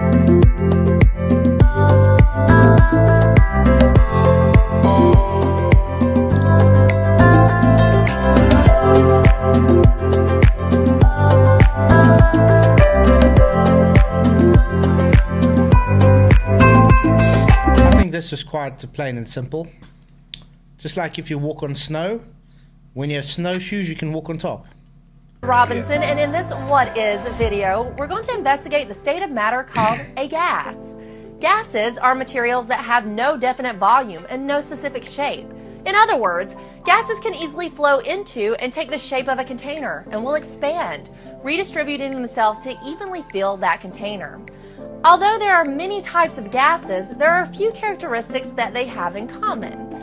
First, particles in a gas have no real arrangement. They can move over and past one another, and the space between the molecules can increase or decrease. Molecules in a gas collide with one another and move more quickly or more slowly based on factors like temperature and pressure, but they will always spread out fairly equally to fill the space that they're in. All of this molecular movement means that gases hold a lot of kinetic energy. Energy is caused by motion. Second, gases can be compressed. Because there is space between the molecules in a gas, it can be placed under pressure and squeezed so that the particles are forced to be close to one another. Now listen carefully, Globers, for this next part. Third, gases can flow from one area to another, although the direction of flow is not directly affected by gravity. Ooh. Although the direction of flow is not directly affected by gravity. What are the Globers always telling us, people? Gravity. Yeah, gravity make gas go down, go boom boom. Always. But that's not what they teach in physics with gas, do they? Yeah. Odd. Do you guys want to go on with this video, or you guys you liking it? Okay. Yeah. This ability to flow means they are sometimes referred to as fluids. Last, gases have melting points and boiling points that are below room temperature. For the most part, we are unable to see gases because of the space between their particles. Scientists have to use characteristics like pressure, volume, number of particles per unit area, and temperature to discuss and identify them. Gases are commonly used in things like cooking, healthcare, and scientific research, and they even make up the air we breathe. So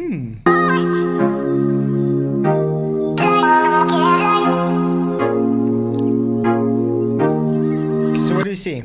No definite volume, takes the shape of the container, no real arrangement, fills the available space, flows from one area to another, direction of flow not affected by gravity. PVNRT is to explain the gas behavior. Our atmo is comprised of gas.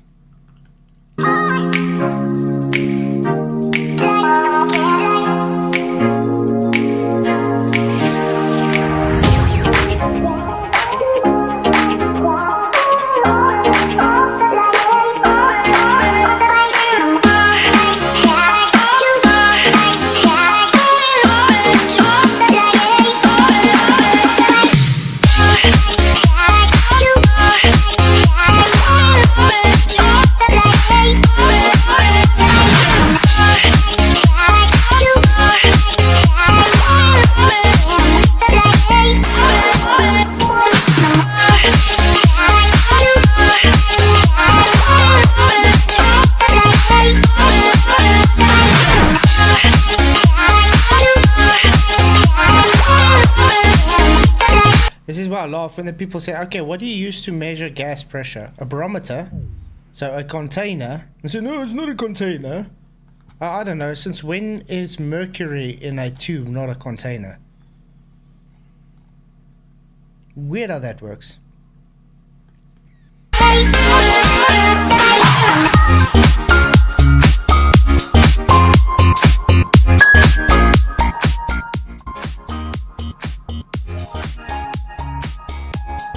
In a demonstration of Boyle's law, we'll place a balloon in a vacuum bell jar. We'll apply a vacuum which basically pumps out the air in the bell jar. The pressure outside the balloon will be greater than the pressure inside. The balloon expands to try and equalize the pressure. Volume and pressure are inversely related to each other. When we release the vacuum, the pressure increases and the volume decreases. As another demonstration of Boyle's law, we will put a marshmallow piece into our vacuum jar. And this is so simple. The marshmallow contains air trapped in a mixture of gelatin and sugar. As we apply the vacuum, the pressure outside is lower than the pressure inside. The air in the peep will expand to try and equalize the pressure. When we release the vacuum, the pressure increases and the volume decreases. As another illustration of Boyle's law, we'll put some shaving cream into our vacuum jar. The shaving cream contains air trapped in a soap mixture. As we apply a vacuum, the pressure outside is lower than the pressure inside. The shaving cream will expand to try and equalize the pressure. As you decrease the pressure, the volume increases. Did you catch that?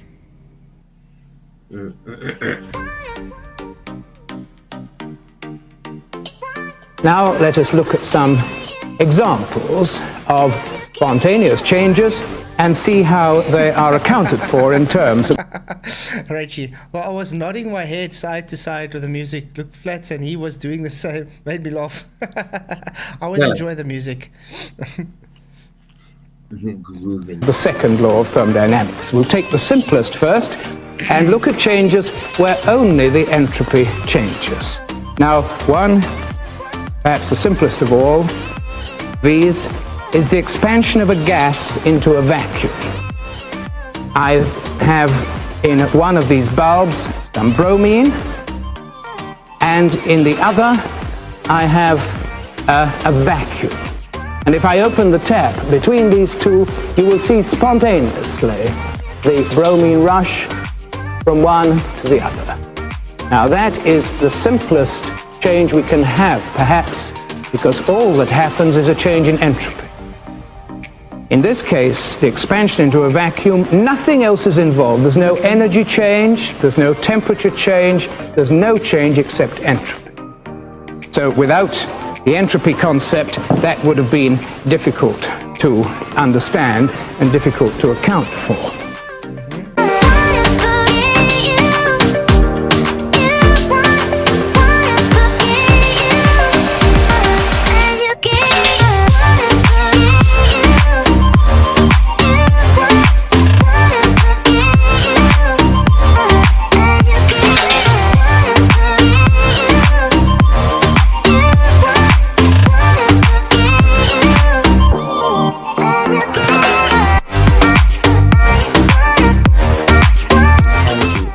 Is spreading out. But that's across the universe. On a local scale, we see the opposite of that many times. But energy on a local level can be decreased. So let's think about a cup of water. And the particles are flying around with all the kinetic and potential energy moving around everywhere. And then I freeze it and I form something where the energy is less spread out. Like so a phase change. Well done. In an ice cube. Here I am decreasing, I'm making them more ordered, I am decreasing the entropy. Now that's on a local level, but how do I freeze my ice? Well, I put it in a freezer. And notice, guys, he's talking about liquids and solids. He's not talking about gas. Because he knows if he has to try and expand it as gas, he wouldn't have an argument at all. And inside the freezer, there'll be process is taking place where entropy is increased in order to achieve the cold environment. But we don't need to know how a fridge works. We can go back to the power station that the fridge is plugged into. And there I am burning coal, I'm burning fossil fuels, where I'm increasing the entropy at the power station side to allow me to decrease entropy here. But overall, the entropy will be increasing. So on a local Yeah, so entropy increases to the surrounding system. Well done, cats. level, a decrease in entropy, we see it all the time. That's correct. So let's apply that to a number of different ways we can show that the laws of entropy are not being broken by having a gas pressure next to a vacuum. And it's going to be a while before I even say the word gravity. So remember, it's the amount of entropy in the universe that has to increase. So these gas particles here that gain their kinetic energy that allows them to rise up, where do they gain that kinetic energy from? Well, they get heated by the ground. And how does the ground get heated? Well, it gets heated by the sun. And in the sun, we have huge amounts of nuclear fusion taking place and huge amounts of energy being released and spread out through the entire solar system. There is not a bigger source of increase in entropy than the sun.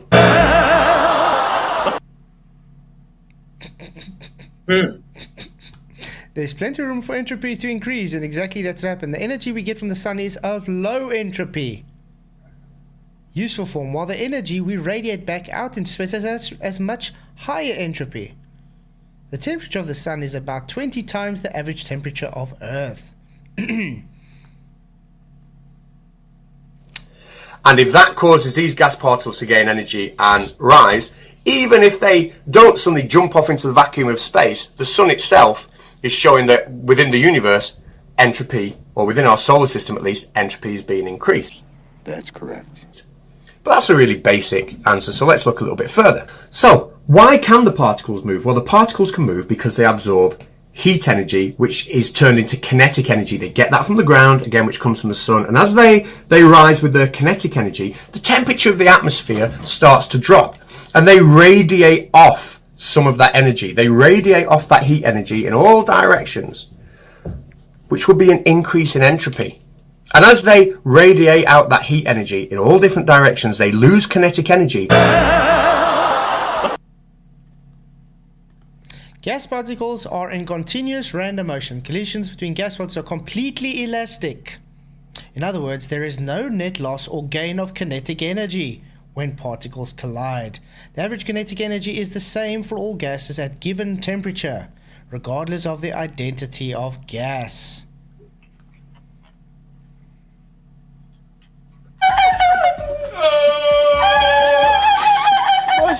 And they start to slow down.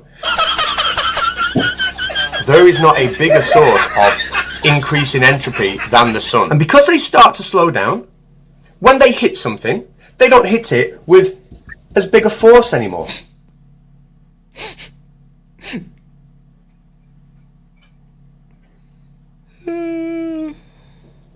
So the pressure is going to drop because they're not striking with as You big. guys see what he's doing? He's literally explaining pressure gradients from gas behavior, not gravity. This is exactly the same problem Professor Phil Bell had with me. Exactly the same. So Globies, understand when you're explaining a pressure gradient based on what? Gas behavior, not gravity. Force radiate out the rate of change of momentum. All different directions, they lose kinetic energy less. But also, to get that high, we can use what we call the Boltzmann equation, and in the Boltzmann equation, this can be considered a representation of the entropy per molecule. So basically, the Earth does not behave as a container with a fixed volume of gas. The Boltzmann equation can allow us to accurately predict how many particles will have enough energy left to reach a certain height. And that is what we see. So he's saying a volume with no volume. That's what he's trying to say, guys. So you have containment. Remember what his argument was earlier. You have a volume which gives you set container. Your set container gives you your volume. Now he's saying volume, aka Boltzmann equation, the number of moles in this said container, and are saying that container doesn't exist. How do you have volume then, cats? Contradicting what you just tried to teach everybody a few minutes ago. Dunning-Kruger, exactly, back eyes.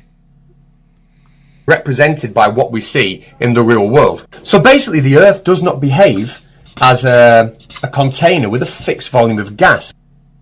Now I've used the Boltzmann equation before, and people like Anthony Riley have said, oh, it's just a statistic probability. They don't understand that entropy is actually included really in the Boltzmann equation. But the Boltzmann equation can allow us to accurately predict how many particles will have enough energy left to reach a certain height. And that is what we see, that's represented by what we see in the real world. So basically the Earth does not behave as a container with a fixed volume of gas. So basically the Earth does not behave as a container with a fixed volume of gas.